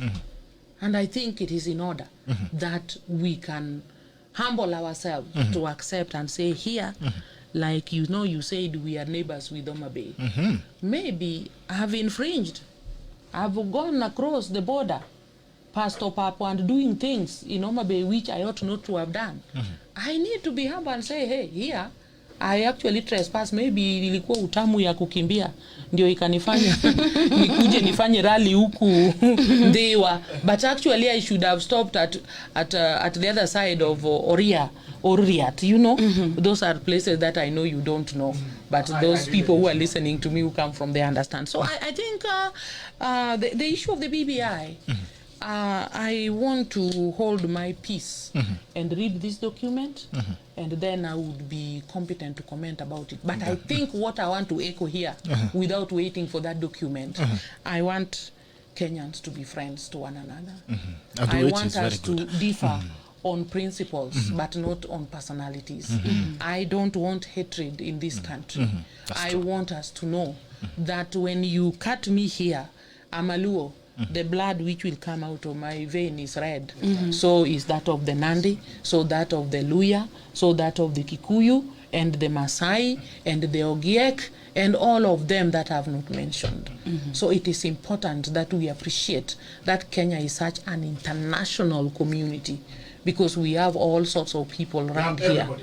Yes, and we must live that. We need a cultural overhaul. Not Because necessarily. relationships are not documented. It's a relation between me and you. Right? What is uniting us right now is not a constitution. It's what relationship we have. We are from different tribes. But the thing is, we are ethically coexisting. We don't need a document to tell us now you can live with Lucia. No. We need a cultural overhaul. That's what I feel.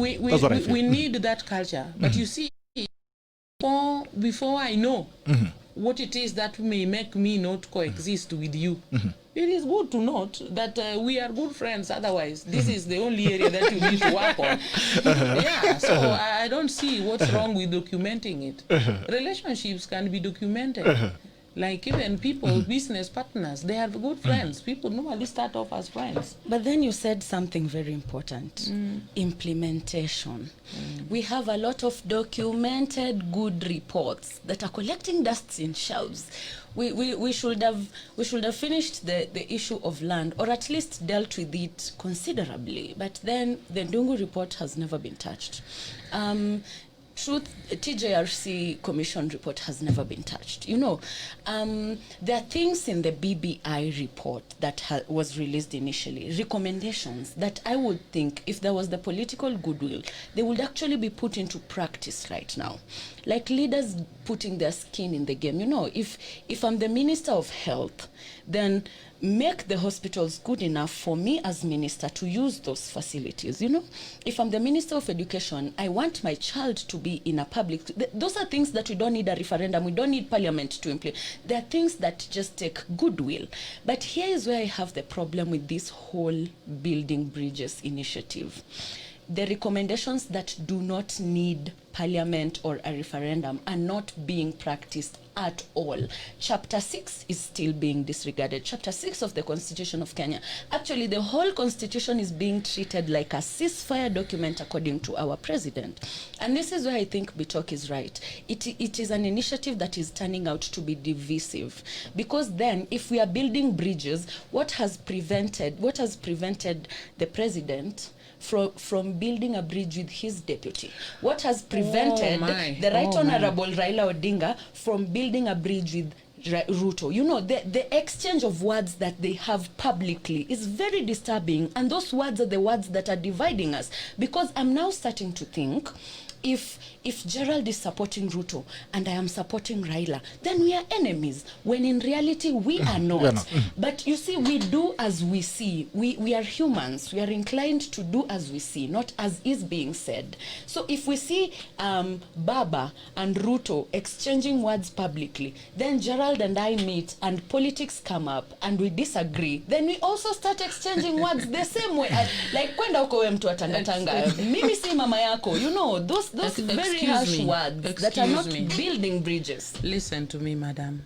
You have spoken well until you are asking me why the president cannot build bridges with his deputy. This is basically for your opinion. For my opinion, yeah.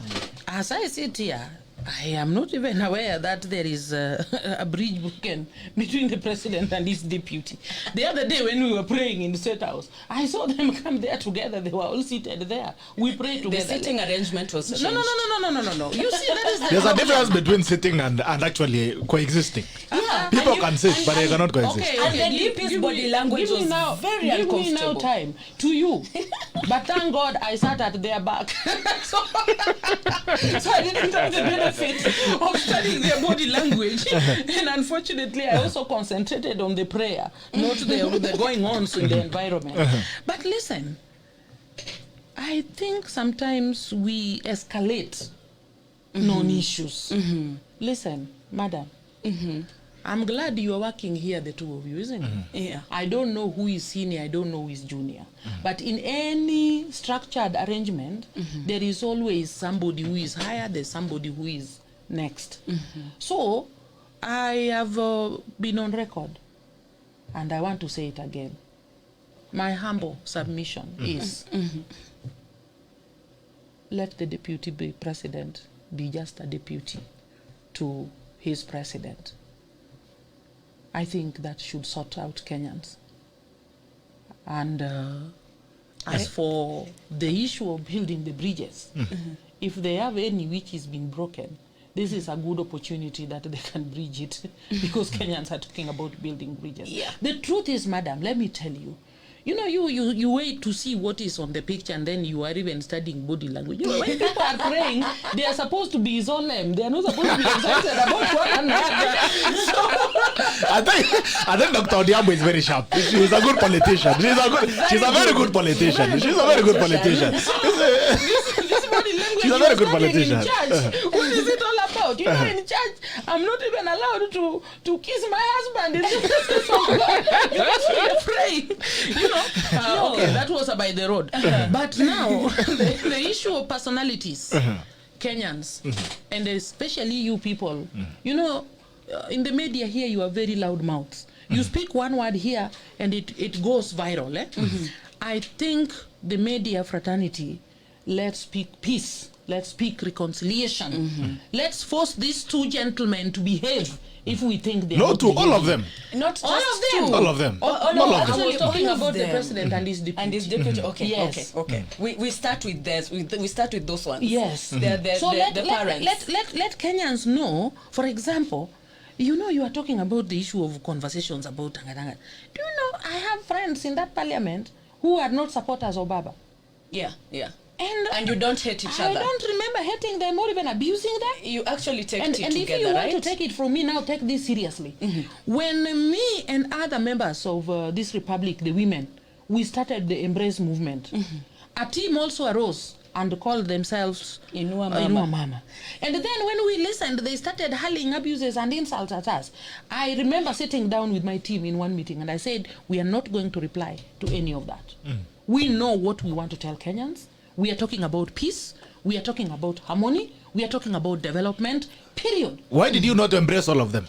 No, Like we embrace should started have it for been less everybody embrace all else. of us. Listen, we started the embrace, and then they also started that other one. Nobody stopped them from coming to the embrace. In fact, if you look at a wall called Kewopa, where we all belong as women leaders, we invited everyone, every parliamentarian.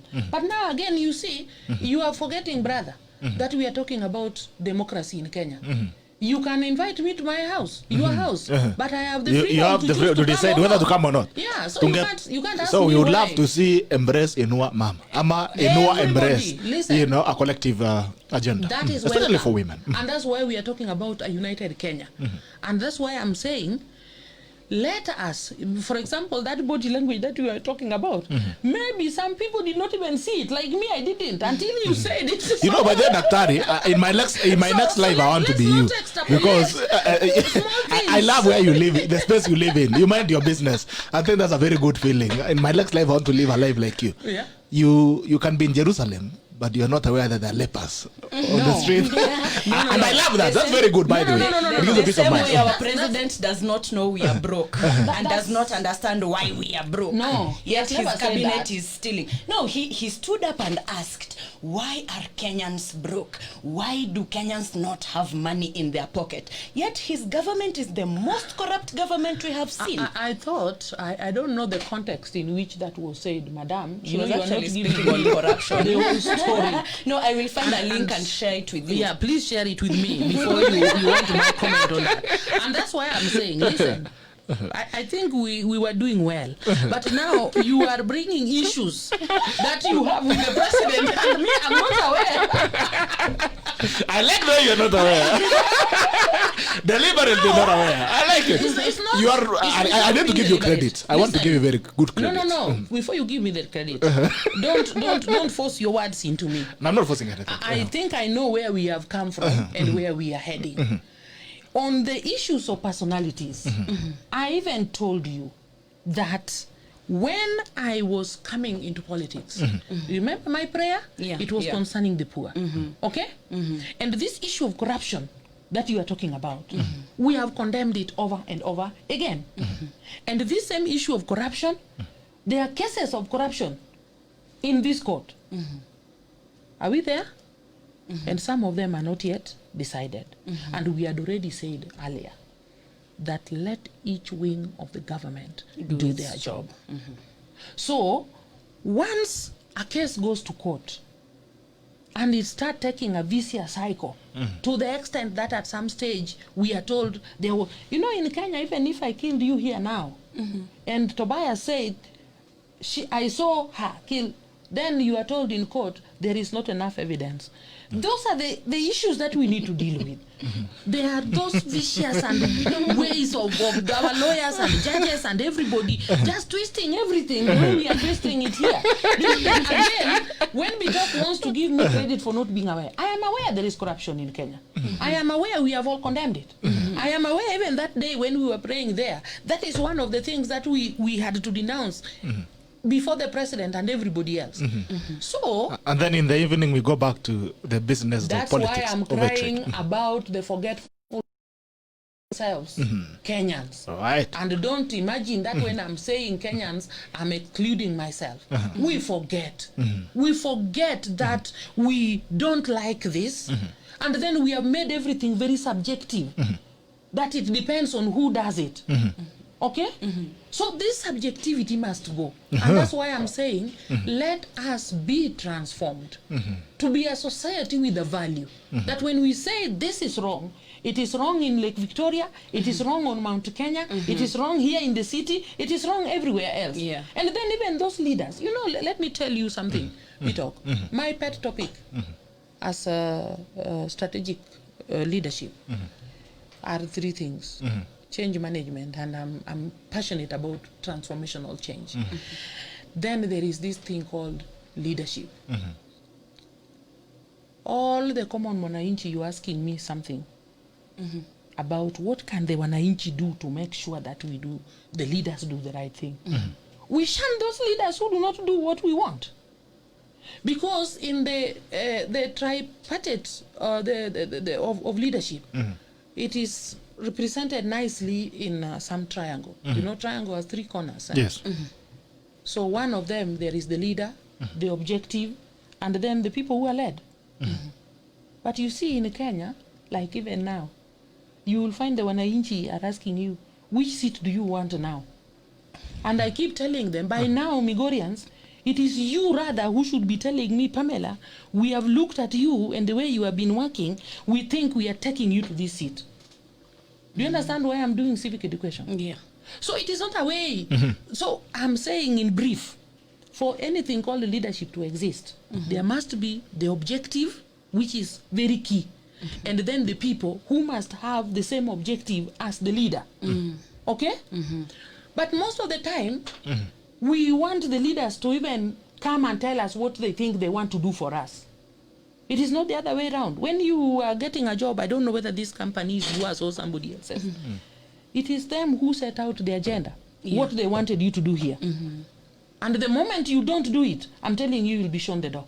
Yeah. But in Kenyan leadership, and especially political leadership, It's different. it is the reverse. It comes from the top. So I want you people to plead. I'm pleading with you, the media. Can you educate Kenyans on how to set objectives for their leaders? All right. On the same note, civic education, everything should come from the Wananchi, including the constitution. They should be the ones speaking out and saying, we want the changes and this and this. Leadership, this is what we want. Elections, these are the people we want. And that's what we are saying. We are questioning all the processes as well on the constitutional changes, because it's not coming down from the grassroots, it's coming from the top of the trunk. Listen, be talk. Because the question is very, it says we the people. Do you know why today you are talking to me here as a women representative of Migori County? Before I became women representative, I don't know whether your media existed. You didn't. It did not exist. You called unfortunately. me here because I'm representing the people of Migori County.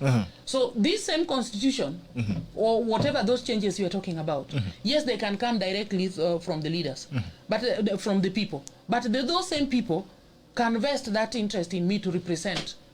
So this is also correct in Kenya. So don't forget that. The fact all the that parts are me correct. as a leader, for example, when I'm talking about these initiatives that I have done in Migori County, I thought the people themselves know.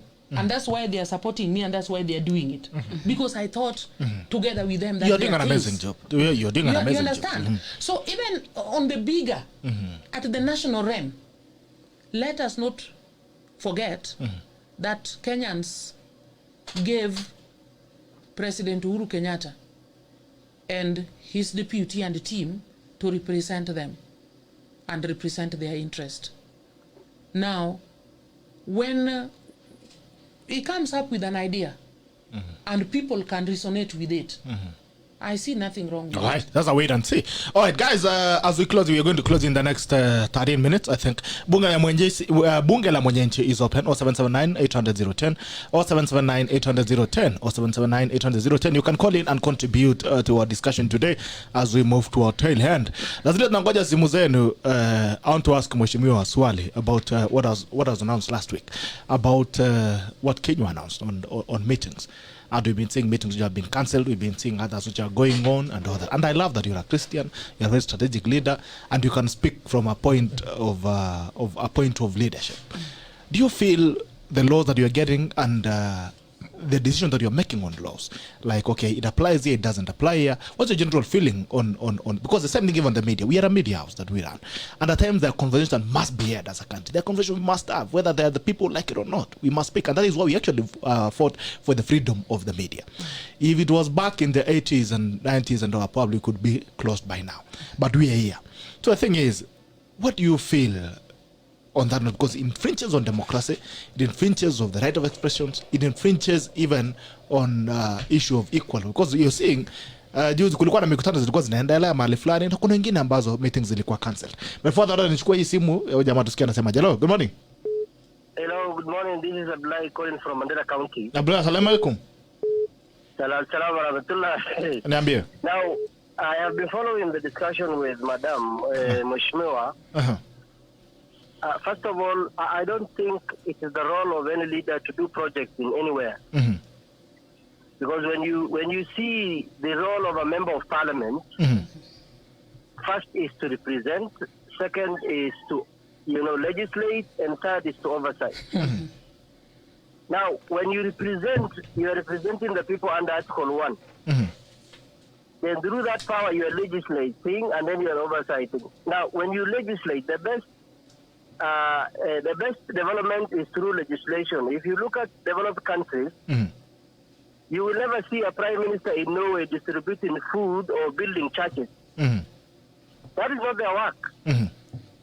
If through her foundation or generosity, the MP or a minister or a governor can do something, but the role they are elected is to make sure that they think for this country, and then the legislations they do helps us for, prosperity. Oversight, Parliament has died. I don't know what she's talking about. Parliament is now under the executive because Raila Odinga has joined the government right now. When he did the handshake, Parliament has no opposition and has no majority. Jubilee and ODM are one and the same right now. One is the skeleton of the other. So if you look at the agenda's report right now on the expenditures of the county, if you look at what Senate was supposed to do, if you look at the different mega projects, including parliamentarians who are mentioned in some of these sagas, what we need is a disciplined society, both in individual and administrative discipline, where the country functions through systems, not through individuals. So when Kenyatta came, he thought Kenya was him. He left. Kenya still continues. Moi came. He left. Kenya still is there. Kibaki, Kibaki came, left. Now Uhuru and Raila are going to leave. Then what? We need systems. We don't need individuals. Individuals come and leave. This idea of contributing in churches, this idea of building churches or mosques or schools, there is nowhere a member of parliament is supposed to give handouts to anyone. They are supposed to take the government to task that the environment we have in this country allows businesses to thrive. People have security. People have food on their table. People can get money in their pockets. Jobs are available. Now, when you talk to me about Raila or Madam doing this or Uhuru doing this or Ruto doing that, you are missing the discussion. The discussion is not supposed to go that lane. The environment we need to have on this country is one that is going to bring economical, prosperity. The policies and the laws we pass are ones that will result on people, wealth gap between people, creation of wealth. Those are things we are supposed to talk about. But when you tell me that Madam is doing few things here and there, someone else in Mandela is doing few things and there, that is not their role. I think there is a clear confusion of Kenyan leadership with politics of personality, which is a very bad thing in this country. Thank you very much. All right, thank you so much, Abdullah. Asante sana. Thank you for your contributions. Mbona kuna jamaa pia, jamaa wengine hapo wanne wamepiga simu wamepotea. I could queue your calls.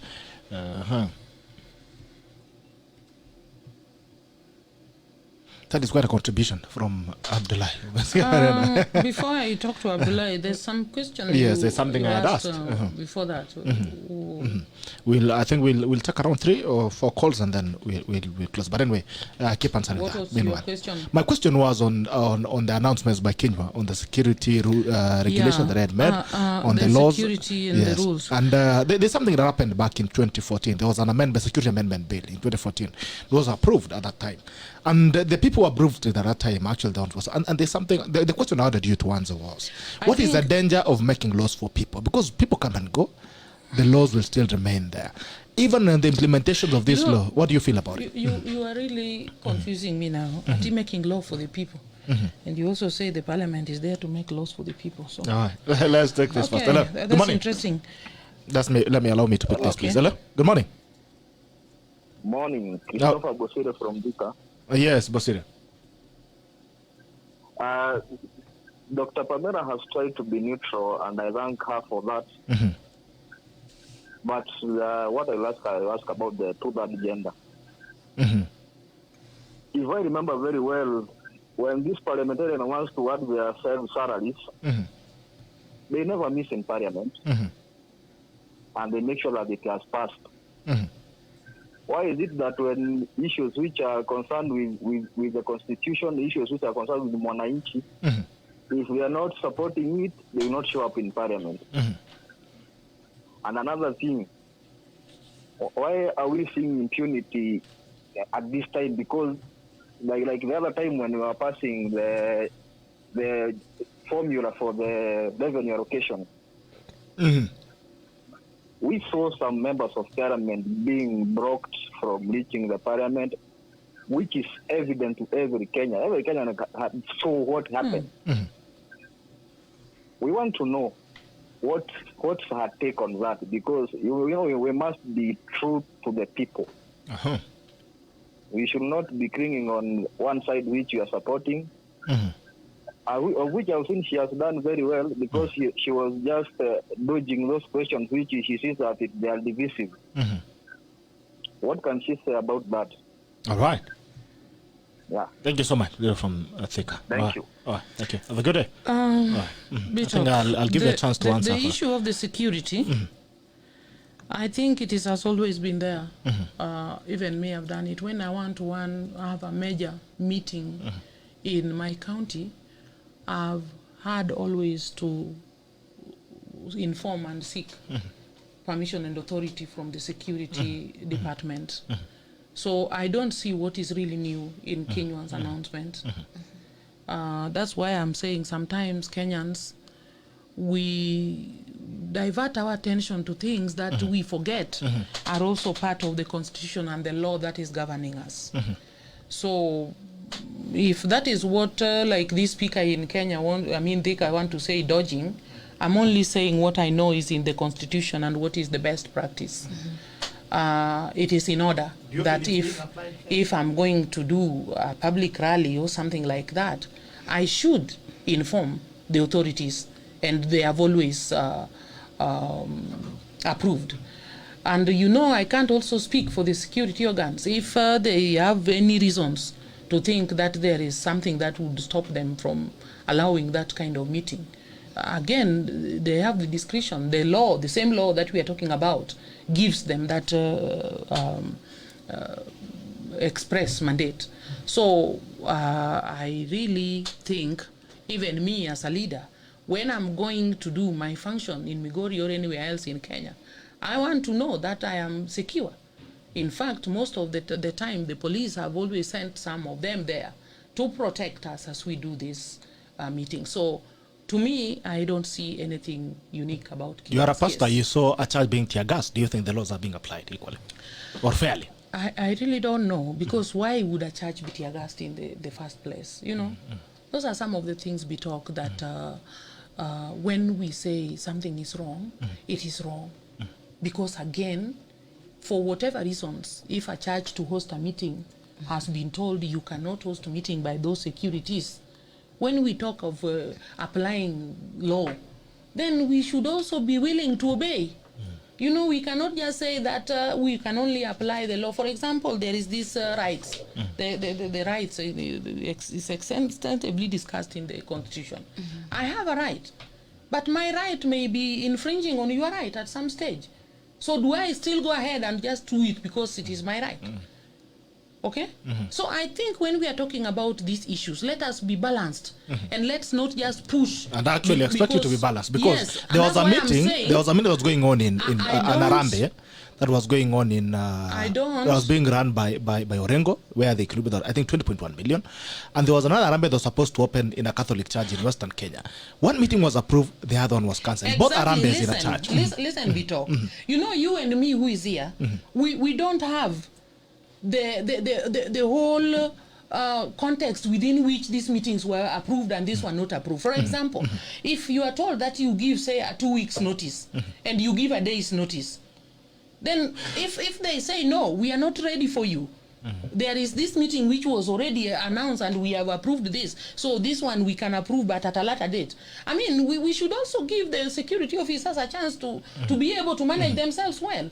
And I'm thinking that we should not be behaving like, what we are now saying is, I don't know, like a child's play, or the child mentality, that just because I gave one of my children banana, the other one is also insisting that he has to get banana.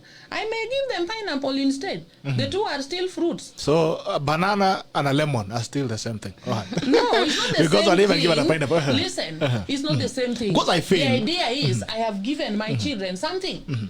And what you are calling me to discuss here, I think you need, for example, before somebody asking me this question, somebody could have taken the pen to wonder with the relevant people, why did this happen?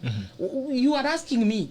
I'm not the authority who stopped. Because you are a leader, you can comment. I am a leader, you and can I'm comment. commenting that if they have sufficient reasons why they had to stop that other meeting, so be it. If there is none, then we can say it is not just and fair.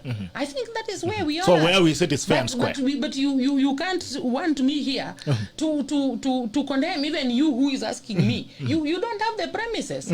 Nobody has asked you to condemn. I asked you for your comments, for your opinion. Is it's fair and square. Everybody should adhere to that rule of the law. If I go to the authorities and they have sufficient reason to tell me, Pamela, you wanted to use this venue, you wanted to do this function here, and it is not possible to do it now, I should be able to listen to that and we agree on another date. When is it a matter of do or die? You have said, I like a narrative which I've had here. Kenyatta lived, he died, Kenya remained. So there is always a tomorrow.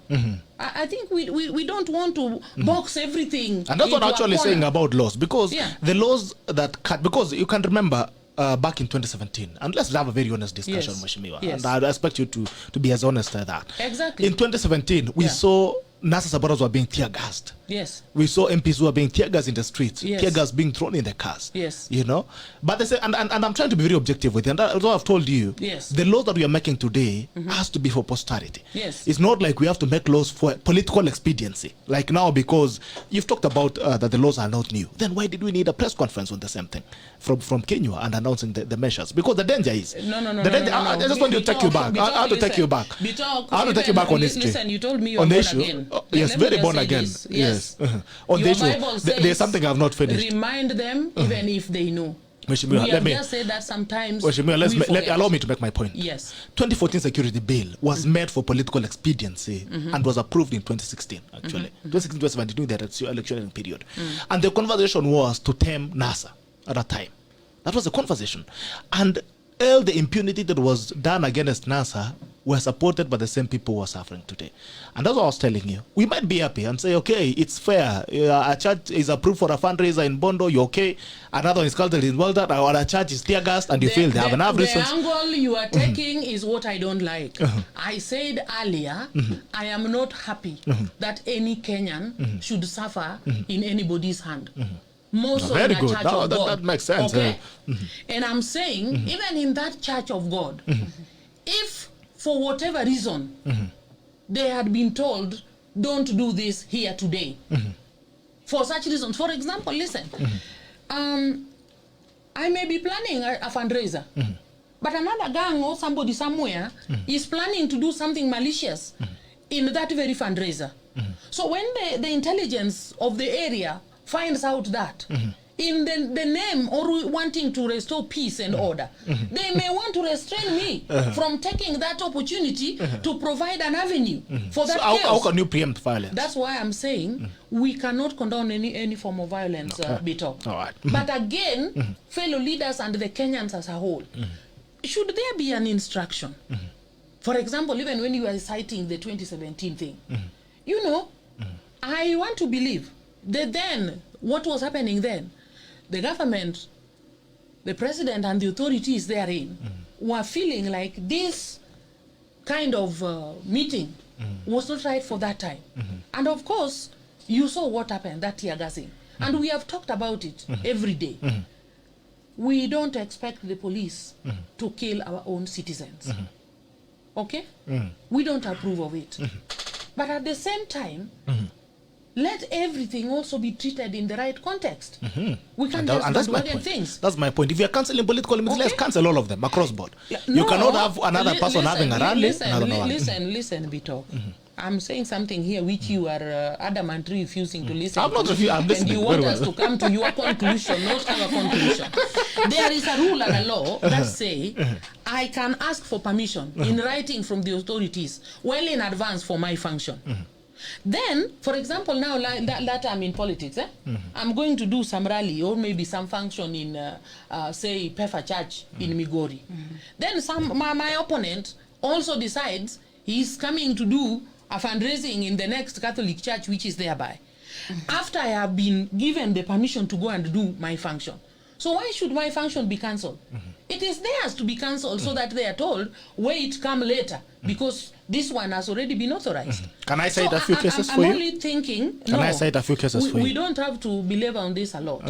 What I'm saying is, because I let fairness rule in our country, and more so righteousness. And you have to be honest. I don't want any Kenyan to die unnecessarily. And Kenyans, we are good at citing, adherence of the law when we think it is somebody else who should adhere to that law. And then the following day, it is us, we are now thinking this law is bad. And that's what I'm saying, we need to change it. And that's why I'm saying, we are saying things here and coming back and forth. When we are talking about even those processes of trying to change and amend those sections of the law that are not serving us for posterity, as you are saying, then again Kenyan saying that is not necessary. So where are we? Where are we as a people? It will be interesting to see those laws. Anyway, Lucia, as we to our tail end. Yeah, so now that we are on the issue of churches, there is a time Jesus went to the temple and found people doing business in the temple, and he scattered them with force and violence, because they were defiling the house of God. Yes. Does politics have a place in church? As a church goer, I'm not even allowed to step on the pulpit on a daily basis unless the bishop has called me to the pulpit. Why is it that we are allowing politics on the pulpit? A good question. Should politics be in church at all? Now, and I'm really glad because you're a pastor. You're a woman of God. There is actually someone who has cited here Constitution Article 239, subsection 2. But the primary object of the national security organs and the security system is to promote and guarantee national security in accordance with the principles mentioned in Article 238, section 2. 3. In performing their functions and exercising their powers, the national security organs and every member of the national security organ shall not act in a partisan manner, further any interest of a political party, or cause or prejudice a political interest or political cause that is legitimate under this constitution. All right. Lucia, you're done? Yeah, I'm done. The church and politics. And I don't know whether I am understanding you well when we were talking about Harambes in church and then you picked it up from there. I am born again, I said. I'm a pastor and I'm a church goer.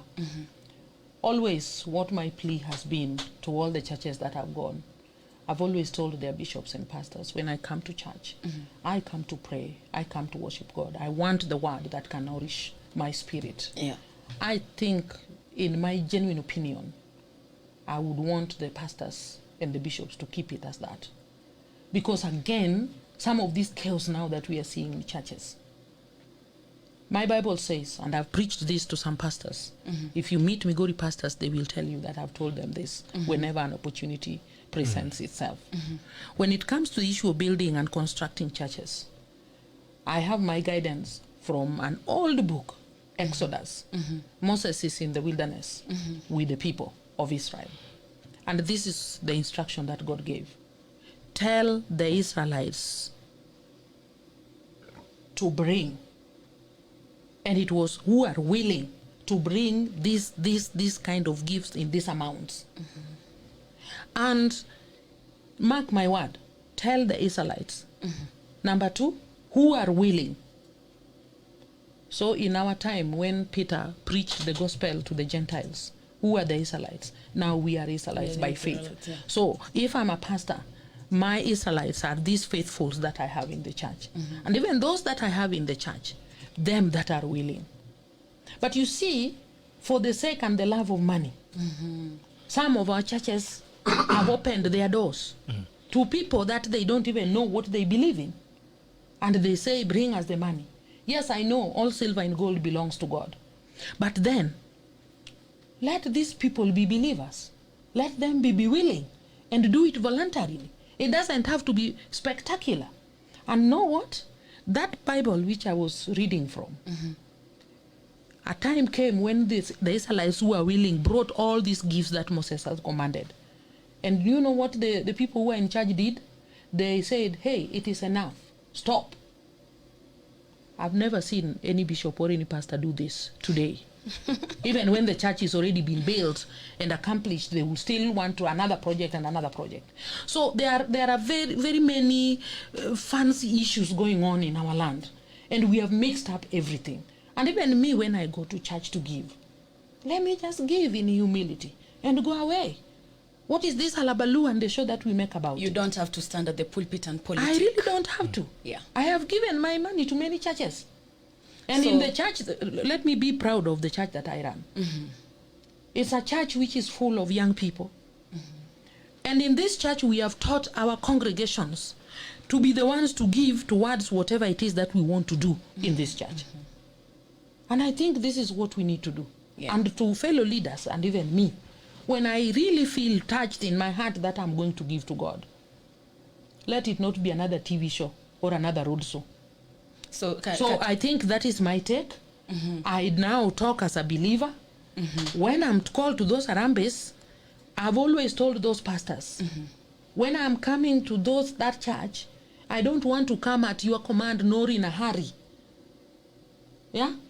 I'm coming when I know I'm coming to do a sacrifice to my God. And I must ask God, what would you have me do here? Yeah. And when God tells me, give 1,000, of course, when I don't have that 1,000, God will bring it my way if he wants me to give it. That's how I've kept it, and I'm going to continue doing it like that. And I feel it is high time the church also streamline some of these activities, thank you so for saying that that. we save the church goers, like those issues we saw in Moranga.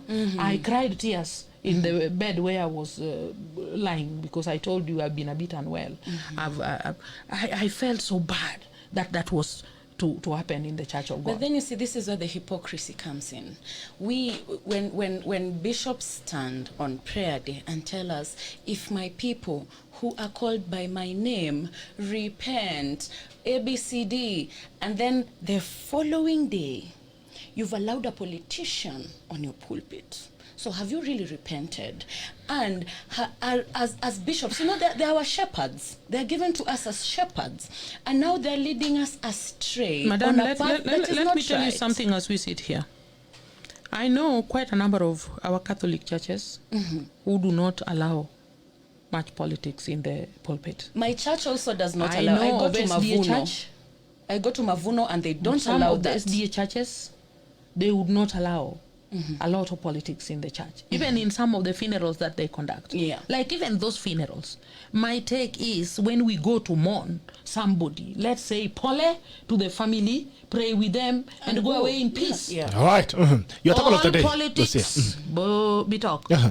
Politicians should call rallies and address them. And do their politics kwa I rallies. think Yes. we are mixing up too many things. All right. And Lucia, it is becoming difficult even to comment about. your tackle of the day.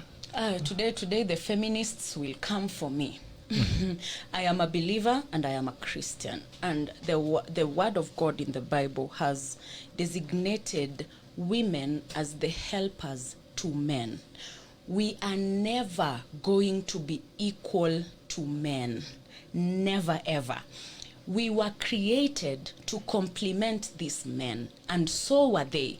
We are supposed to be complementing each other. It's not a competition. And when the 2/3 gender rule comes in, then the men are supposed to love us as and protect us, and we as women are supposed to submit to authority. And I know this is where the problem is. Submission does not mean slavery. It doesn't. It means you as a woman stepping up to your capacity. And trust me, we have the largest capacity between the two genders. That other gender can never, without us, they can never. We gave them life. Let's start acting like the life givers that we are. All right. Dr. Ari Mheshimiwa, your tackle of the day. My tackle of the day. As a born-again Christian, I want to urge all Kenyans who are listening to me, let us honor God and live a righteous life. It is possible at whatever level that you are. In fact, most of the time we are accusing fingers at politicians as the leaders. But in your kitchen, you are a leader. In the primary school where you're working, you're a leader. In the office where you are a secretary, you are a leader. Let's just do it right. Everybody, even in your shamba, where you go to plant and even weed righteously. That is how deep and far I see an act of righteousness. Because you find somebody has been come to say, I want to dig your shamba, then they bring the soil from the other end and cover the grass here. That is evil. It is unrighteousness. As a leader, I want to call upon my fellow leaders. Let us face the bullet. Let us bite the bullet and serve people of God in dignity, knowing that they are also partakers with us in whatever struggles that we are taking. If the people that we are leading rejected us, the truth is we will not be having this title called a leader. So let us only do that which will promote the well-being of the people that we are leading. Finally, at a national level, let us uphold integrity. In my simplest understanding, integrity simply means walking the talk.